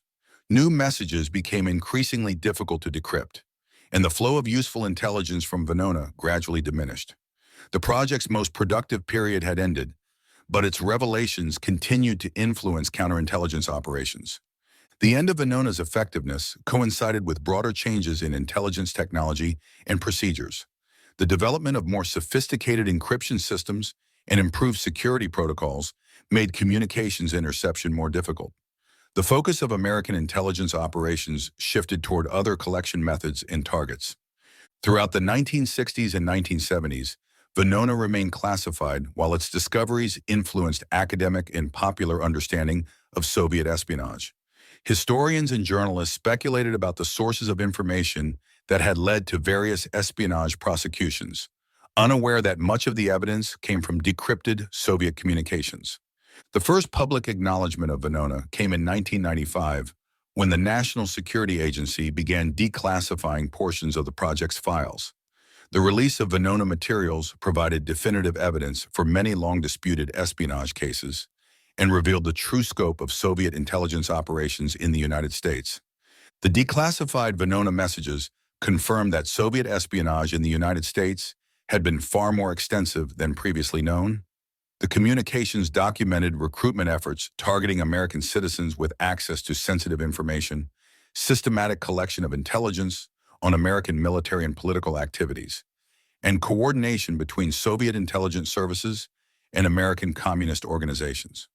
The Venona revelations also vindicated many of the counterintelligence officials and politicians who had warned about Soviet espionage during the early Cold War period. Critics who had dismissed such warnings as paranoid or politically motivated were forced to acknowledge that Soviet intelligence operations had indeed posed significant threats to American security. For Meredith Gardner, the declassification of Venona provided long overdue recognition for his extraordinary contributions to American intelligence. His patient, methodical work in breaking Soviet codes had exposed one of the most significant espionage operations in history. Gardner's linguistic expertise and cryptanalytic skills had made possible discoveries that reshaped understanding of Soviet-American relations during the Cold War. The Venona project demonstrated the crucial role of signals intelligence in modern counterespionage operations. The ability to intercept and decrypt enemy communications provided insights that would have been impossible to obtain through other intelligence methods. The project's success established signals intelligence as a primary tool for understanding foreign intelligence operations. The ethical questions raised by Venona's discoveries continue to influence debates about espionage and loyalty during the Cold War era. The project revealed that many American citizens had provided information to Soviet intelligence, but the motivations and circumstances varied greatly. Some were ideological sympathizers who believed they were serving a just cause, while others were recruited through blackmail or financial incentives. The Venona project also highlighted the complex relationship between secrecy and democratic accountability. The classification of the project's discoveries prevented public understanding of Soviet espionage threats for decades, contributing to controversies about the scope and methods of American counterintelligence operations. The eventual declassification provided crucial historical context for evaluating Cold War security policies. Operation Venona remains one of the most successful cryptanalytic achievements in intelligence history. The project's discoveries provided decisive evidence about Soviet espionage operations and influenced American security policies throughout the Cold War. The patient, methodical work of cryptanalysts like Meredith Gardner demonstrated that even the most sophisticated enemy communications could be penetrated with sufficient expertise and determination. The legacy of Venona extends beyond its immediate intelligence value. The project established important precedents for signals intelligence operations and demonstrated the potential for cryptanalysis to provide strategic insights about foreign intelligence activities. The techniques developed for breaking Soviet codes influenced American intelligence operations for decades and contributed to the development of modern cryptanalytic capabilities. Story 5. MK-Ultra, the CIA's mind control experiments. In the basement laboratories of prestigious universities and psychiatric hospitals across North America, some of the most horrific experiments in modern history were being conducted under the auspices of the Central Intelligence Agency. For over 2 decades, from 1953 to 1973, a secret program codenamed MK-Ultra subjected thousands of unwitting victims to psychological torture, mind-altering drugs, and brutal medical procedures, all in pursuit of the ultimate goal: complete control over the human mind. The program's origins lay in the early days of the Cold War, when American intelligence officials became convinced that Soviet and Chinese communist forces had developed sophisticated brainwashing techniques. Reports of American prisoners of war in Korea appearing to collaborate with their captors, and dramatic confessions during Stalin's show trials in the Soviet Union convinced CIA leaders that America was falling behind in a crucial area of psychological warfare. Dr. Sidney Gottlieb, a biochemist with a club foot and a stutter, became the unlikely architect of America's mind control program. Despite his physical limitations and soft-spoken demeanor, Gottlieb possessed an unwavering belief that science could unlock the secrets of human consciousness. CIA Director Allen Dulles personally recruited Gottlieb to lead what would become the most morally compromised scientific program in American history. The program began on April 13, 1953, when Dulles authorized the creation of MK-Ultra with a budget of $300,000 and extraordinary secrecy provisions. The very existence of the program was known to fewer than a dozen CIA officials, and its activities were hidden behind layers of front organizations, academic research grants, and hospital funding arrangements. Gottlieb established his operations in a suite of offices at CIA headquarters, but the real work took place in institutions across the United States and Canada. Prestigious universities like Harvard, Stanford, and Columbia received CIA funding for psychological research, often without the knowledge of university administrators or the informed consent of research subjects. The program's scope was breathtaking in its ambition and horrifying in its methods. MK-Ultra researchers experimented with LSD, mescaline, heroin, alcohol, and dozens of other psychoactive substances. They subjected victims to sensory deprivation, electroshock therapy, hypnosis, and psychological abuse designed to break down personality and implant new behaviors. One of the program's most notorious figures was Dr. Ewan Cameron, a Scottish-born psychiatrist who directed psychiatric research at Montreal's Allen Memorial Institute. Cameron had established an international reputation for his work on schizophrenia and depression, but his MK-Ultra-funded experiments went far beyond legitimate medical research. Cameron developed a technique he called psychic driving, which involves subjecting patients to intensive electroshock therapy followed by prolonged exposure to recorded messages played continuously for weeks or months. The goal was to erase existing personality patterns and implant new ones, effectively creating programmable human beings.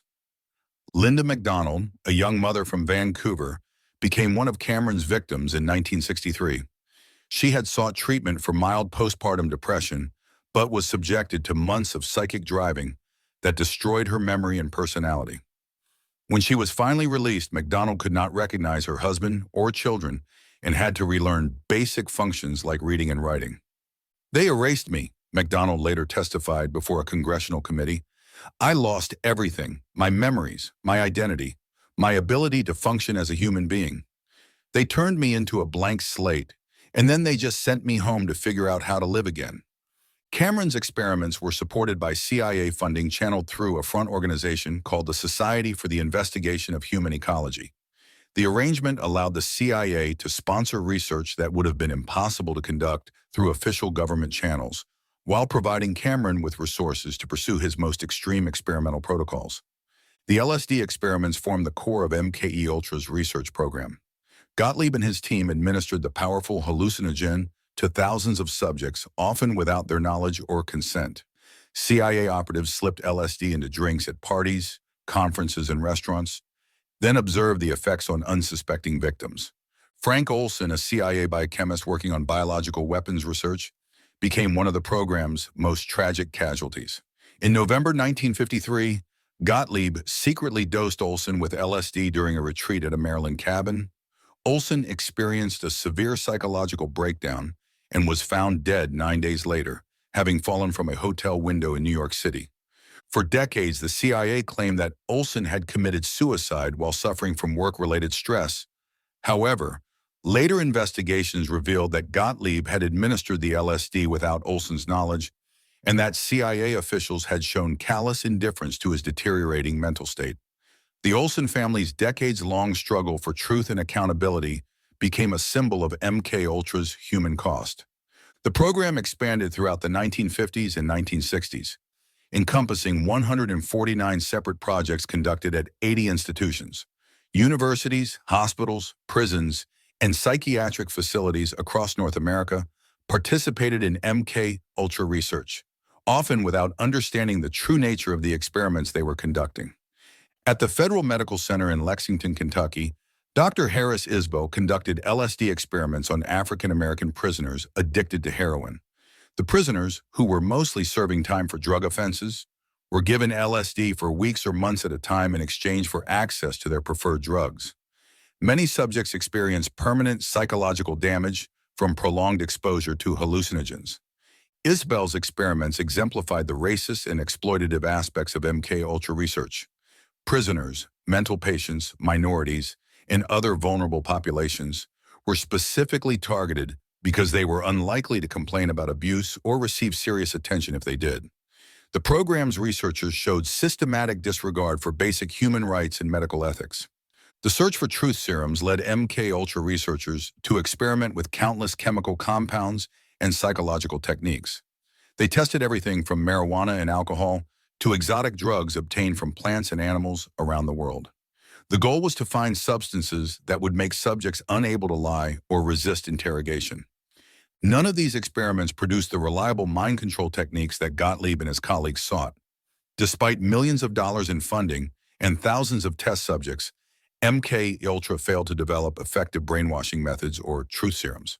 The program's scientific value was virtually non-existent, while its human cost was enormous. The program's most disturbing aspect was its systematic violation of medical ethics and informed consent principles. Research subjects were rarely told they were participating in experiments, never informed about potential risks, and given no opportunity to refuse participation. Many were prisoners, mental patients, or others who could not give meaningful consent even if asked. Dr. Gottlieb defended these practices by arguing that national security requirements justified extraordinary measures. He claimed that Soviet and Chinese mind control programs posed such serious threats that American researchers had to match their methods, regardless of ethical considerations. This rationalization allowed MK Ultra to continue for 2 decades, despite mounting evidence of its ineffectiveness and cruelty. The program began to unravel in the early 1970s as congressional investigations of intelligence agency abuses intensified. The Church Committee's investigation of CIA activities included examination of MK Ultra documents that had survived deliberate destruction efforts. What they found shocked even seasoned investigators familiar with intelligence agency excesses. On July 20, 1973, CIA Director Richard Helms ordered the destruction of all MK Ultra files, claiming that the documents were no longer needed and that their preservation posed security risks. However, Helms's order came too late to destroy all evidence of the program's activities. Financial records and some operational documents survived, providing crucial evidence for later investigations. The program's exposure began in 1974 when investigative journalist Seymour Hersh reported on CIA domestic surveillance activities. While Hersh's initial articles focused on political surveillance, his investigation uncovered references to medical experiments and drug testing that suggested far more serious abuses. The breakthrough came in 1975 when the Church Committee obtained surviving MK Ultra documents and began interviewing former program participants. The committee's investigation revealed the full scope of the program's activities and the systematic nature of its abuses. Senator Ted Kennedy, who chaired the Senate subcommittee investigating MK Ultra, called it a series of horrible medical experiments conducted on unwitting human subjects. Dr. Gottlieb's testimony before Congress in 1977 provided crucial insights into the program's operations and rationale. Gottlieb, who had retired from the CIA in 1973, acknowledged that MK Ultra had conducted unethical experiments, but defended them as necessary responses to national security threats. His testimony revealed the mindset that had allowed such abuses to continue for decades. The congressional investigations sparked dozens of lawsuits by MK Ultra victims seeking compensation for their suffering. The CIA faced the difficult position of defending experiments that clearly violated medical ethics and legal standards, while trying to minimize financial liability and public criticism.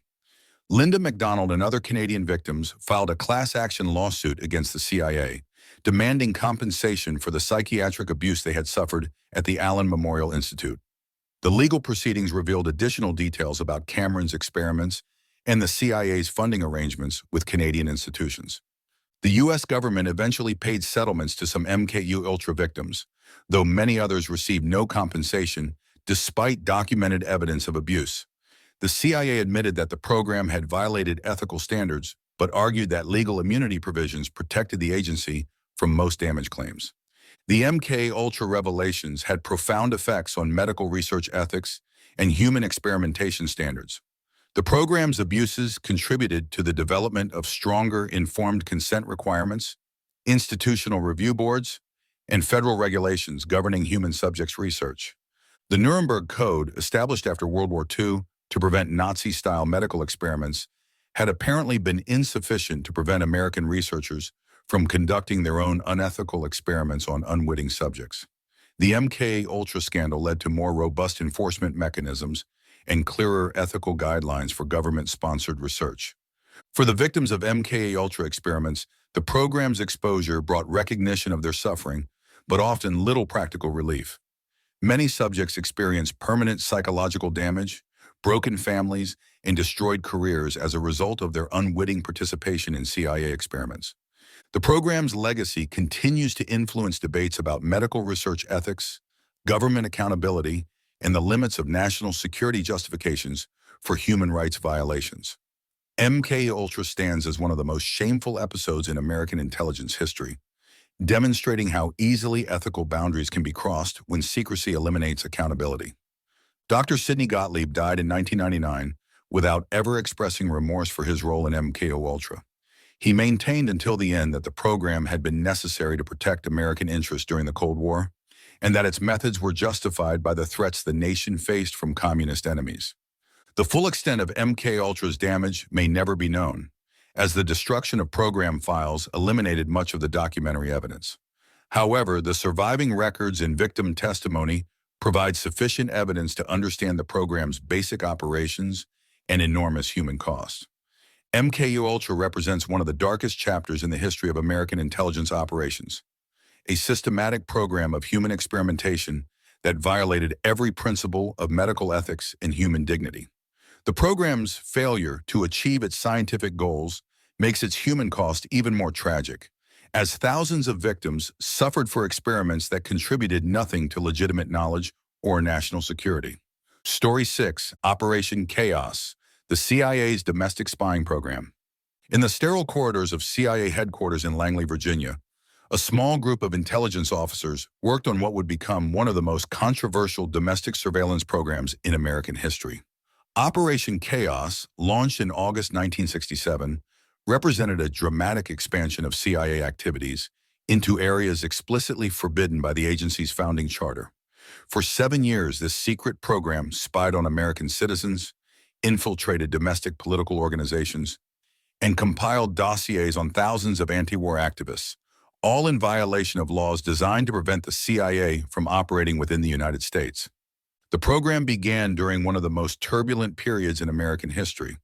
The Vietnam War was escalating, civil rights protests were spreading across the South, and anti-war demonstrations were growing larger and more frequent. President Lyndon Johnson, facing mounting opposition to his Vietnam policies, became increasingly convinced that foreign enemies were manipulating American dissent. Johnson's suspicions were shared by CIA Director Richard Helms, who authorized the creation of Operation Chaos in response to presidential pressure to investigate possible foreign influence on domestic anti-war activities. The program was initially justified as a counterintelligence operation designed to identify international connections between American protest groups and foreign governments, particularly the Soviet Union and North Vietnam. The man chosen to lead Operation Chaos was Richard Ober, a veteran CIA counterintelligence officer with extensive experience in overseas operations. Ober was known for his meticulous attention to detail and his unwavering loyalty to CIA leadership. He assembled a small team of analysts and operatives who would work in complete secrecy, their activities hidden even from many CIA colleagues. From its inception, Operation Chaos operated in a legal gray area that quickly became a clear violation of federal law. The National Security Act of 1947, which created the CIA, explicitly prohibited the agency from conducting domestic surveillance or law enforcement activities. The CIA's charter limited its operations to foreign intelligence gathering, with domestic security responsibilities assigned to the FBI. However, Ober and his superiors convinced themselves that Operation Chaos fell within legal boundaries because its stated purpose was investigating foreign influence on domestic activities. This rationalization allowed the program to expand far beyond its original scope, eventually encompassing broad surveillance of American citizens with no connection to foreign governments. The program's operational methods violated both law and CIA regulations. Chaos operatives infiltrated student organizations, anti-war groups, and civil rights organizations with undercover agents who reported on meetings, activities, and individual participants. They conducted illegal mail opening operations, intercepting and photographing correspondence between American citizens. They also coordinated with local police departments to gather intelligence on domestic political activities. Susan Blake, a young CIA analyst assigned to Operation Chaos in 1968, later described the moral conflict she experienced while processing intelligence reports on American citizens. Blake had joined the CIA believing she would be fighting foreign enemies, not spying on fellow Americans exercising their constitutional rights to protest and organize politically. "We were supposed to be looking for foreign influence," Blake recalled in congressional testimony years later. "But most of what we found were ordinary Americans who opposed the war in Vietnam. There was no evidence of significant foreign control or manipulation, but the program kept expanding anyway." The scope of Operation Chaos grew dramatically under the Nixon administration. President Nixon and his national security advisor, Henry Kissinger, were even more suspicious of domestic dissent than their predecessors. They pressured the CIA to intensify its domestic surveillance efforts and provide detailed intelligence on anti-war leaders and organizations.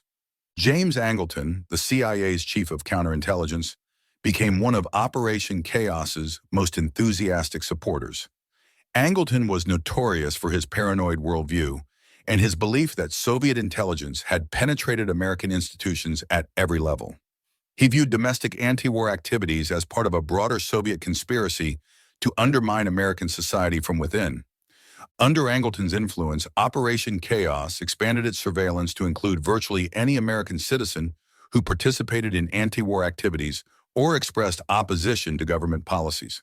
The program maintained files on prominent activists like Tom Hayden, Jane Fonda, and Dr. Benjamin Spock, as well as thousands of ordinary citizens whose only crime was attending peace rallies or writing letters to newspapers. The program's intelligence collection methods became increasingly sophisticated and intrusive. CIA operatives used false identities to infiltrate student organizations at major universities, reporting on campus anti-war activities and identifying student leaders. They conducted surveillance of political meetings, photographed participants, and recorded license plate numbers to identify attendees. Operation Chaos also conducted illegal mail intercepts through a program called HT/Lingual, which had been operating since the 1950s. CIA officers working with postal employees in New York and other cities intercepted, opened, and photographed mail sent to and from individuals on watch lists. The program violated federal mail tampering laws and Fourth Amendment protections against unreasonable searches. The psychological impact of Operation Chaos on targeted individuals was severe and long-lasting. Many activists reported experiencing paranoia, relationship problems, and career difficulties that they later learned were the result of CIA surveillance and harassment. The knowledge that the government was monitoring their political activities had a chilling effect on free speech and political participation. Michael Torres, a prominent anti-war activist at the University of California, Berkeley, became one of Operation Chaos's primary targets in 1969. CIA files later revealed that agents had conducted extensive surveillance of Torres, including monitoring his movements, intercepting his mail, and attempting to recruit his friends and associates as informants. Torres described the psychological toll of living under constant surveillance.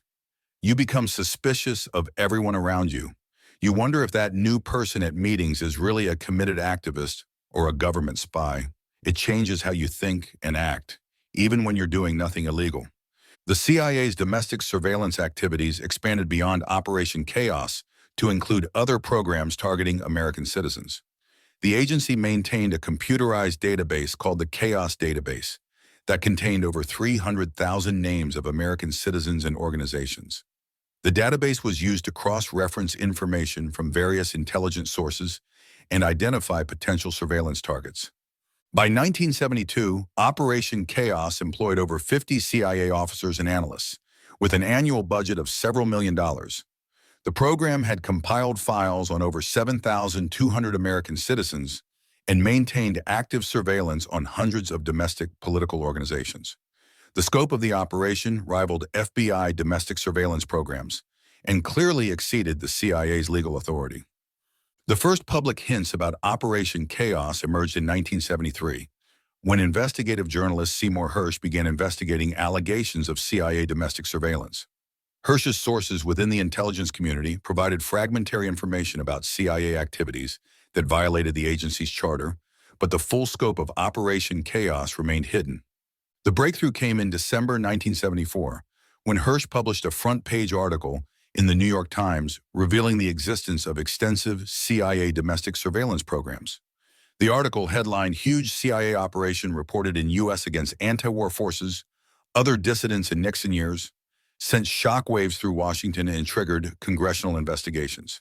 CIA Director William Colby, who had replaced Richard Helms in 1973, found himself in the impossible position of defending programs that clearly violated federal law. Colby had not authorized Operation Chaos, but inherited responsibility for its consequences. He attempted to minimize the program's scope while acknowledging that mistakes had been made. The Senate Select Committee to Study Governmental Operations with Respect to Intelligence Activities, known as the Church Committee, launched a comprehensive investigation of CIA domestic surveillance programs in 1975. The committee's investigation revealed the full extent of Operation Chaos and other illegal CIA activities targeting American citizens. Senator Frank Church, the committee's chairman, described Operation Chaos as a massive and illegal domestic surveillance program that violated both the CIA's charter and constitutional rights of American citizens. The committee's investigation documented systematic abuses that had continued for nearly a decade without effective oversight or legal authorization. The Church Committee's findings were damning. Operation Chaos had maintained files on over 300,000 American citizens, conducted illegal mail intercepts, and infiltrated dozens of domestic political organizations. The program had found virtually no evidence of significant foreign influence on American anti-war activities, undermining its original justification. The committee also discovered that senior CIA officials had deliberately misled Congress about the agency's domestic activities. When questioned by congressional oversight committees, CIA leaders had provided false or misleading information about the scope and nature of domestic surveillance programs. Richard Ober, who had directed Operation Chaos from its inception, testified before the Church Committee in closed session about the program's operations. Ober defended the program as a necessary counterintelligence measure, but acknowledged that it had exceeded its original mandate and violated CIA regulations. The revelations about Operation Chaos contributed to the broader crisis of confidence in American intelligence agencies during the 1970s. Along with the Pentagon Papers, Watergate scandal, and FBI COINTELPRO revelations, the CIA domestic surveillance disclosures fundamentally altered public trust in government institutions. President Gerald Ford attempted to contain the damage by creating the Rockefeller Commission to investigate CIA domestic activities. However, the commission's limited scope and restricted access to classified information undermined its credibility. The Church Committee's more comprehensive investigation provided a fuller accounting of intelligence agency abuses. The exposure of Operation Chaos led to significant reforms in CIA operations and oversight. The Hughes-Ryan Amendment of 1974 required the CIA to report covert operations to congressional oversight committees. The Foreign Intelligence Surveillance Act of 1978 established legal procedures for domestic intelligence gathering and created a special court to approve surveillance operations. CIA Director William Colby officially terminated Operation Chaos in March 1974, months before its public exposure. However, the program's legacy continued to influence debates about intelligence agency authorities and the balance between national security and civil liberties. For the CIA officers who had worked on Operation Chaos, the program's exposure brought career consequences and personal recriminations. Some officers faced disciplinary action or early retirement, while others defended their actions as necessary measures to protect national security during a turbulent period. Susan Blake, the former CIA analyst who had questioned the program's legality, became a whistleblower who provided crucial testimony to congressional investigators. Her insider perspective helped expose the moral compromises and legal violations that had characterized Operation Chaos throughout its existence. The long-term impact of Operation Chaos extended beyond immediate policy reforms. The program's exposure demonstrated that even intelligence agencies with strong institutional cultures and professional training could violate fundamental legal and constitutional principles when operating in secrecy without effective oversight. The case also highlighted the dangers of mission creep in intelligence operations. Operation Chaos had begun with a seemingly legitimate counterintelligence purpose, but had evolved into a broad domestic surveillance program that bore little resemblance to its original mandate. The Operation Chaos revelations influenced subsequent debates about intelligence agency authorities, particularly regarding domestic surveillance capabilities. The program's history was frequently cited during congressional debates about expanding intelligence authorities after the September 11, 2001 terrorist attacks. Operation Chaos remains a cautionary tale about the potential for intelligence agencies to abuse their powers when operating without adequate oversight or legal constraints. The program's 7-year history demonstrated that even well-intentioned counterintelligence efforts could evolve into systematic violations of civil liberties and constitutional rights. The ultimate lesson of Operation Chaos is that democratic societies must maintain constant vigilance against government overreach, even when conducted by institutions ostensibly dedicated to protecting national security. The program's exposure and subsequent reforms proved that accountability mechanisms, though sometimes slow to act, could eventually constrain intelligence agency abuses and restore constitutional governance. Story 7. The Iran-Contra Affair. On November 3, 1986, a Lebanese magazine called Al-Shura published a story that would trigger the most serious constitutional crisis of Ronald Reagan's presidency. The article revealed that the United States had been secretly selling weapons to Iran, despite a public arms embargo and Reagan's own declarations that America would never negotiate with terrorists.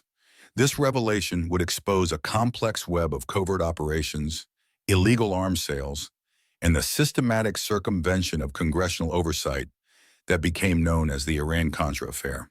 The scandal's roots stretch back to the early 1980s, when the Reagan administration faced two seemingly unrelated foreign policy challenges: American hostages held by Iranian-backed terrorists in Lebanon, and a Marxist government in Nicaragua that Reagan viewed as a Soviet beachhead in Central America.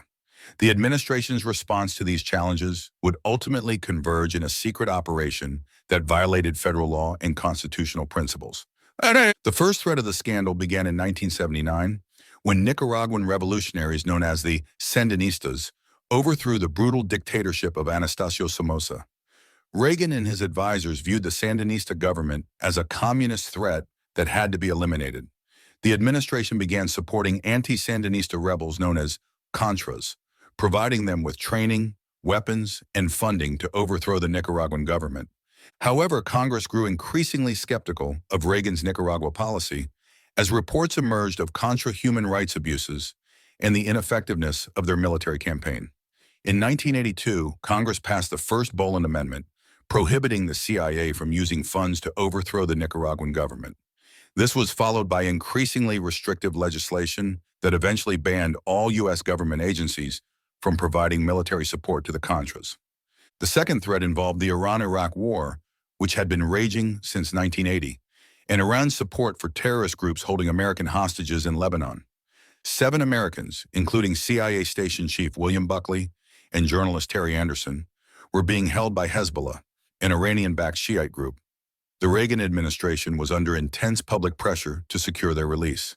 Lieutenant Colonel Oliver North, a Marine officer assigned to the National Security Council, became the key figure linking these two problems. North was a decorated Vietnam veteran who had caught the attention of National Security Advisor Robert McFarlane with his enthusiasm for covert operations and his unwavering loyalty to Reagan's anti-communist agenda. In 1984, McFarlane asked North to help maintain support for the Contras despite the congressional funding ban.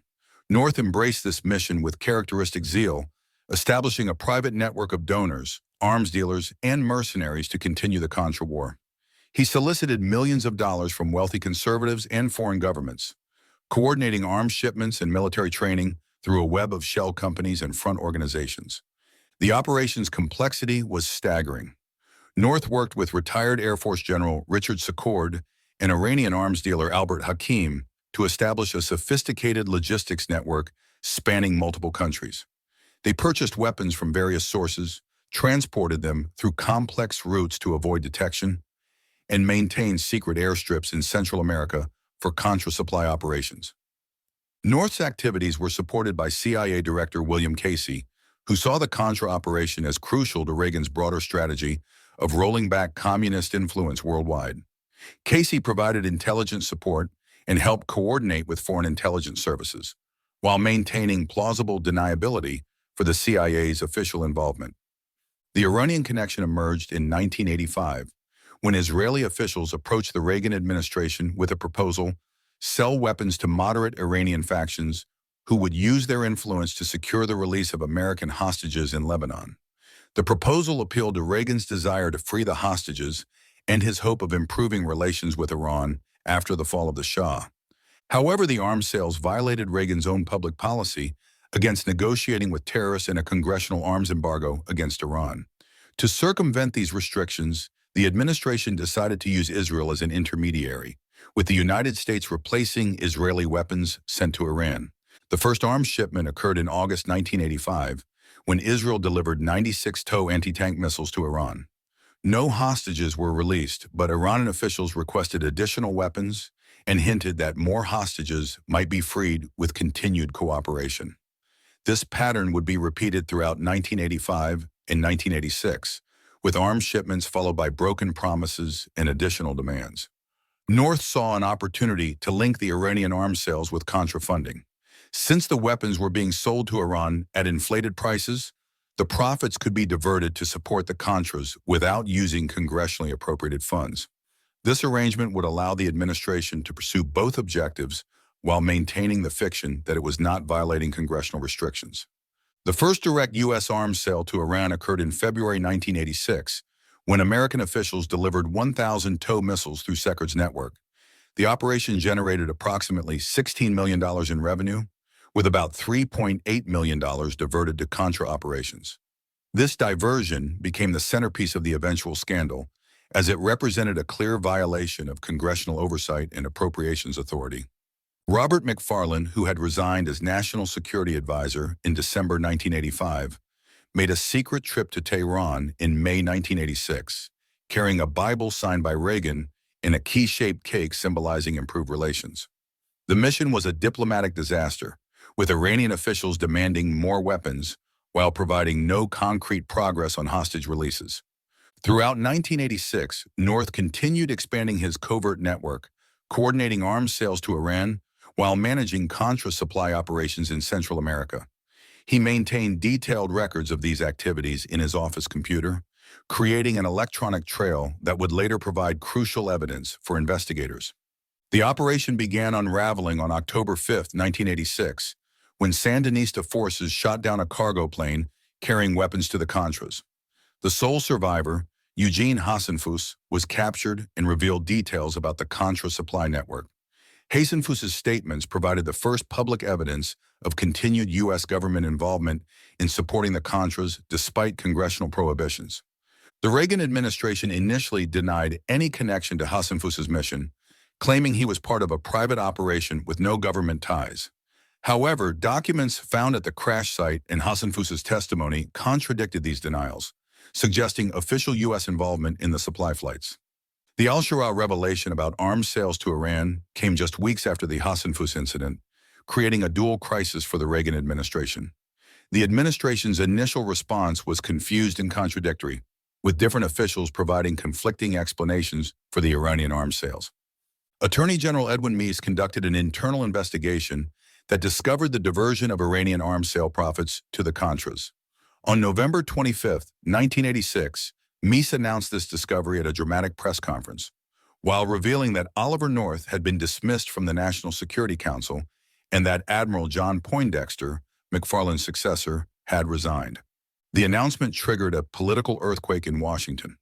Congress immediately announced plans for joint hearings investigating the Iran-Contra affair, while independent counsel Lawrence Walsh was appointed to conduct a criminal investigation. The scandal dominated headlines for months and threatened Reagan's presidency. North's dismissal came just hours before FBI agents arrived to secure his office. However, North and his secretary Fawn Hall had spent the previous weekend shredding and removing documents that detailed the covert operations. Hall later admitted to smuggling classified documents out of the White House in her clothing, destroying crucial evidence of the administration's activities. The joint congressional hearings, conducted throughout the summer of 1987, provided Americans with dramatic television coverage of the scandal's key figures. Oliver North emerged as the hearing's star witness, appearing in his Marine uniform and defending his actions as patriotic service to the country. North's testimony was a masterpiece of political theater. He portrayed himself as a loyal soldier following orders from his superiors while expressing no regret for his actions. His emotional appeals about fighting communism and protecting American hostages resonated with many viewers, making him a folk hero to Reagan supporters, despite his admitted lawbreaking. Admiral Poindexter's testimony proved more damaging to the Reagan administration. Poindexter claimed that he had authorized the diversion of funds to the Contras without Reagan's knowledge, deliberately keeping the president uninformed to provide him with plausible deniability. This testimony raised serious questions about Reagan's leadership and knowledge of his administration's activities. The congressional hearings revealed the extensive nature of North's covert network and its systematic violation of congressional restrictions. Witnesses described a secret government within the executive branch that operated independently of normal oversight mechanisms, making policy and conducting operations without congressional authorization or knowledge. The investigation also exposed the administration's pattern of misleading Congress about its Nicaragua policy. Officials had repeatedly assured congressional committees that the United States was not violating the Boland Amendments, while simultaneously coordinating extensive support for the Contras through North's network. William Casey, who might have provided crucial testimony about high-level decision-making, suffered a brain tumor in December 1986 and died in May 1987 before he could be questioned extensively. His death eliminated a key witness who could have clarified the extent of Reagan's knowledge about the covert operations. Independent counsel Lawrence Walsh's criminal investigation resulted in multiple indictments and convictions. North was convicted on 3 felony counts, including obstruction of Congress and destroying documents. But his conviction was overturned on appeal due to the use of immunized congressional testimony. Poindexter was also convicted, but had his conviction similarly overturned. Robert McFarland pleaded guilty to misdemeanor charges of withholding information from Congress. Several other figures, including Secord and Hakeem, were convicted or pleaded guilty to various charges related to the covert operations. The Iran-Contra affair raised fundamental questions about executive power and congressional oversight in foreign policy. The scandal demonstrated how national security justifications could be used to circumvent constitutional limitations on presidential authority and democratic accountability. Reagan's role in the scandal remained controversial throughout the investigations. The Congressional Committee in Walsh's investigation found no direct evidence that Reagan had authorized the diversion of funds to the Contras, but both concluded that his management style had created an environment where subordinates felt authorized to pursue illegal activities. The Tower Commission, appointed by Reagan to investigate the National Security Council's role in the affair, criticized the president's hands-off management style and his failure to ensure that his subordinates operated within legal boundaries. The commission's report portrayed Reagan as disengaged from crucial policy decisions and unaware of his staff's activities. The scandal's political impact was significant, but not fatal to Reagan's presidency. His approval ratings dropped sharply during the height of the crisis, but he recovered much of his popularity by the end of his term. The Iran-Contra affair became a symbol of the imperial presidency and the dangers of excessive secrecy in government operations. The affair also highlighted the role of Congress in foreign policy oversight. The scandal demonstrated that congressional restrictions on executive actions could be circumvented through creative interpretations in covert operations, leading to calls for stronger oversight mechanisms and clearer legal standards. For the hostages in Lebanon, the Iran-Contra affair brought mixed results. 3 hostages were eventually released during the period of arms sales, but 3 more Americans were kidnapped, negating any gains. The last American hostage, Terry Anderson, was not released until 1991, years after the arms sales had ended. The Contra War in Nicaragua continued until 1990, when the Sandinistas agreed to democratic elections that brought their opponents to power. The Iran-Contra affair had little direct impact on this outcome, which resulted more from economic pressure and changing international circumstances than from continued U.S. covert support. The scandal's long-term legacy influenced subsequent debates about presidential power and intelligence oversight. The Iran-Contra affair became a cautionary tale about the dangers of unaccountable covert operations and the importance of congressional oversight in foreign policy. The affair also demonstrated the potential for national security justifications to override legal and constitutional constraints on government action.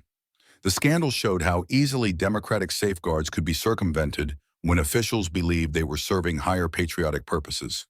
For Oliver North, the Iran-Contra affair launched a second career as a conservative media figure and political candidate.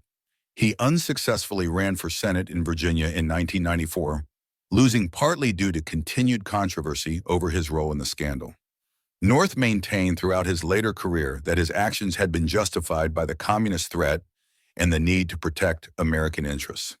The Iran-Contra affair remains one of the most complex political scandals in American history, involving multiple countries, shadowy arms dealers, and a web of covert operations that spanned several years. The scandal exemplified the tensions between democratic accountability and national security imperatives that continue to challenge American foreign policy. And the last story for the night: COINTELPRO, the FBI's secret war. On the night of March 8, 1971, while America was transfixed by the heavyweight boxing match between Joe Frazier and Muhammad Ali, 8 activists calling themselves the Citizens Commission to investigate the FBI broke into a small FBI office in Media, Pennsylvania. Their burglary would expose one of the most extensive domestic surveillance and harassment programs in American history, revealing that the FBI had been conducting a secret war against American citizens for over a decade. The break-in was carefully planned to coincide with the boxing match, knowing that FBI agents, like most Americans, would be distracted by the fight of the century. The activists, led by physics professor William Davidson from Haverford College, had been planning the operation for months, conducting surveillance of the FBI office and studying the agents' routines. The Citizens Commission included an eclectic group of peace activists: Bonnie Raines, a mother of 3 who taught at a daycare center, her husband John, a social worker, Keith Forsyth, a taxi driver and former seminary student, and several others who shared a growing suspicion that the FBI was conducting illegal surveillance of anti-war and civil rights groups. The break-in itself was remarkably simple. The office was located on the second floor of a small building in Media's business district, with minimal security beyond standard locks. Keith Forsyth, who had learned lockpicking skills during his time in prison as a conscientious objector, gained entry while his accomplices served as lookouts. The entire operation took less than 2 hours. The activists made off with over 1,000 classified FBI documents, but they had no idea what they had stolen until they began examining the files in a safe house the following day. What they discovered was evidence of a massive domestic surveillance program that went far beyond anything they had imagined. The documents reveal the existence of COINTELPRO, an acronym for Counterintelligence Program, a secret FBI initiative that had been operating since 1956. The program's stated purpose was to expose, disrupt, misdirect, discredit, or otherwise neutralize organizations that FBI Director J. Edgar Hoover considered subversive or dangerous to American security. COINTELPRO had originally been created to target the Communist Party USA, but by 1971, its scope had expanded dramatically to include civil rights organizations, anti-war groups, black nationalist movements, Puerto Rican independence activists, and even members of the American Indian movement. The program operated completely outside the law, using techniques more associated with authoritarian regimes than democratic societies. The stolen documents detailed FBI operations that read like something from a spy novel. Agents had infiltrated peaceful organizations with provocateurs who encouraged violence to discredit legitimate protesters. They had conducted black bag jobs, illegal break-ins to steal documents and plant surveillance devices. They had spread disinformation to create conflicts between allied groups and had even attempted to blackmail civil rights leaders. One of the most shocking revelations was the extent to which the FBI had targeted Dr. Martin Luther King Jr. The documents showed that the Bureau had conducted extensive surveillance of King, attempting to prove he was influenced by communist advisors. When that failed to discredit him, agents had tried to destroy his marriage by sending his wife recordings of alleged extramarital affairs, accompanied by anonymous letters suggesting he should commit suicide. The Citizens Commission faced a crucial decision about what to do with their explosive discovery. Publishing the documents would expose illegal government surveillance, but could also compromise ongoing FBI investigations and endanger innocent people. After careful consideration, they decided that the American people had a right to know about COINTELPRO's activities. The group sent copies of the most significant documents to major newspapers and politicians, including the Washington Post, the New York Times, and Senator George McGovern. Many recipients were initially skeptical, wondering if the documents were authentic or if publishing them would harm national security. Betty Metzger, a reporter for the Washington Post, received her copy of the FBI documents on March 24, 1971. After verifying their authenticity through multiple sources, she convinced her editors to publish the story despite FBI requests to suppress it. On March 24, 1971, the Post published its first article about the Citizens Commission break-in and the COINTELPRO documents. The FBI's reaction was immediate and desperate. Director J. Edgar Hoover personally contacted newspaper editors and government officials, demanding that publications cease and that the stolen documents be returned. He claimed that revealing COINTELPRO's existence would compromise national security and endanger FBI agents' lives. However, the damage was done. The COINTELPRO revelations triggered a cascade of investigations and disclosures that would continue for years. The Senate Select Committee to study governmental operations with respect to intelligence activities, known as the Church Committee after its chairman, Senator Frank Church, launched a comprehensive investigation of intelligence agency abuses.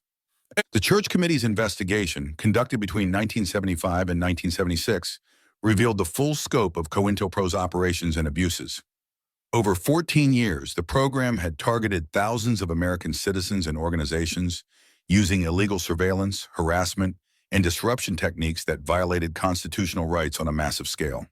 The committee discovered that COINTELPRO had operated 5 major programs targeting different groups: the Communist Party USA, 1956 to 1971, Socialist Workers' Party, 1961 to 1969, white hate groups, including the Ku Klux Klan, 1964 to 1971, black extremist groups, 1967 to 1971, and New Left organizations, 1968 to 1971.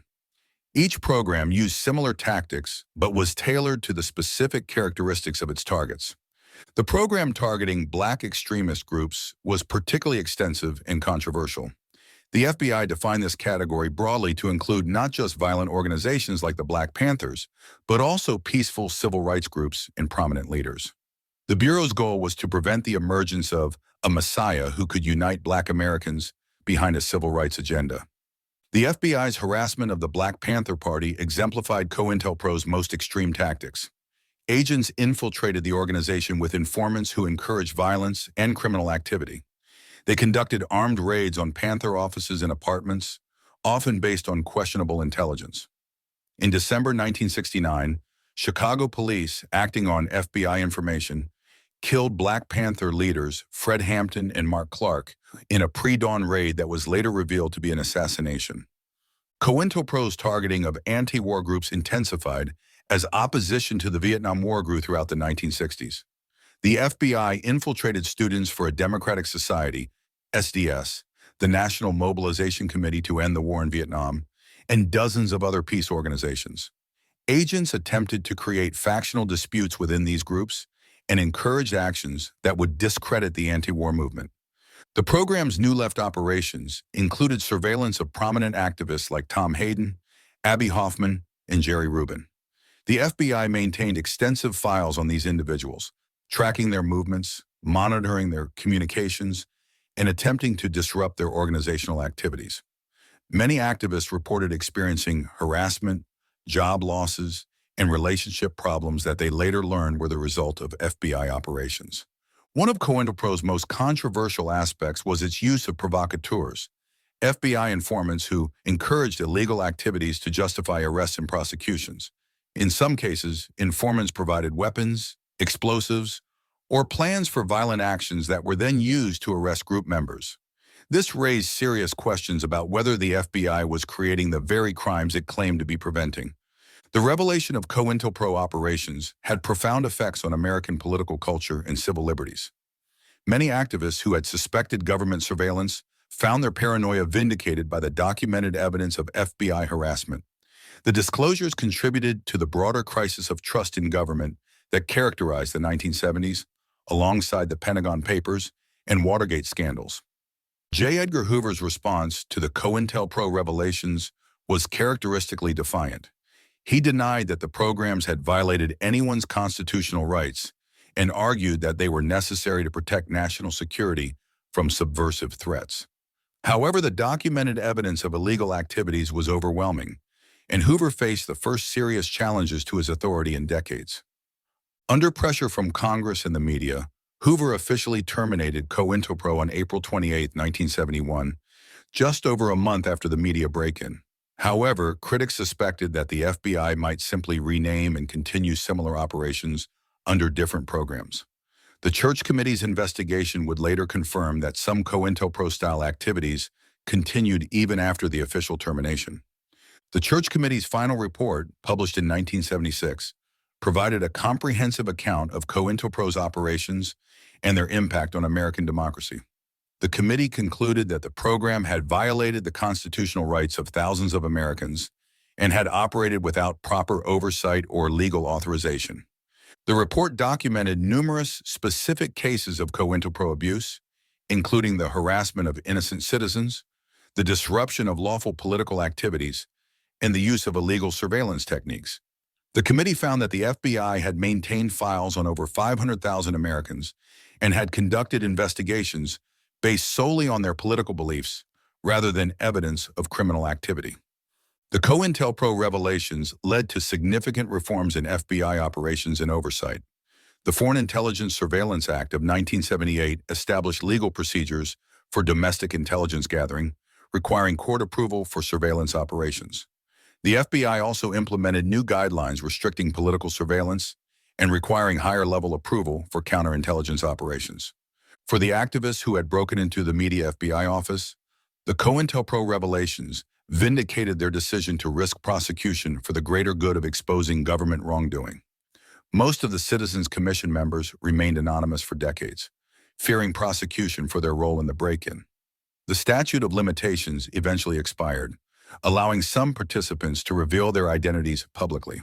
William Davidon, the physics professor who led the Citizens Commission, never expressed regret about the break-in. He argued that civil disobedience was sometimes necessary to expose government abuses that threatened democratic institutions. The media break-in became a model for other activist groups considering similar actions to expose government wrongdoing. The long-term impact of the COINTELPRO revelations extended far beyond changes in FBI procedures. The disclosures fundamentally altered public understanding of the relationship between government power and civil liberties in America. They demonstrated that even democratic governments could abuse their authority and that citizen oversight was essential to protect constitutional rights. The COINTELPRO story also highlighted the crucial role of whistleblowers and investigative journalists in exposing government abuses. Without the courage of the Citizens Commission members and reporters like Betty Metzger, the American people might never have learned about the FBI's secret war against its own citizens. The legacy of COINTELPRO continues to influence debates about government surveillance and civil liberties in the digital age. Many of the techniques used by the FBI in the 1960s and 1970s have been updated and expanded through modern technology, raising new questions about the balance between security and freedom in American society. COINTELPRO stands as one of the most significant domestic surveillance scandals in American history, demonstrating the dangers of unchecked government power and the importance of transparency in democratic institutions. The program's exposure through the media break-in proved that ordinary citizens could successfully challenge even the most powerful government agencies when armed with evidence and moral conviction. Let the hush of the night wrap around you. And know this, some stories don't end.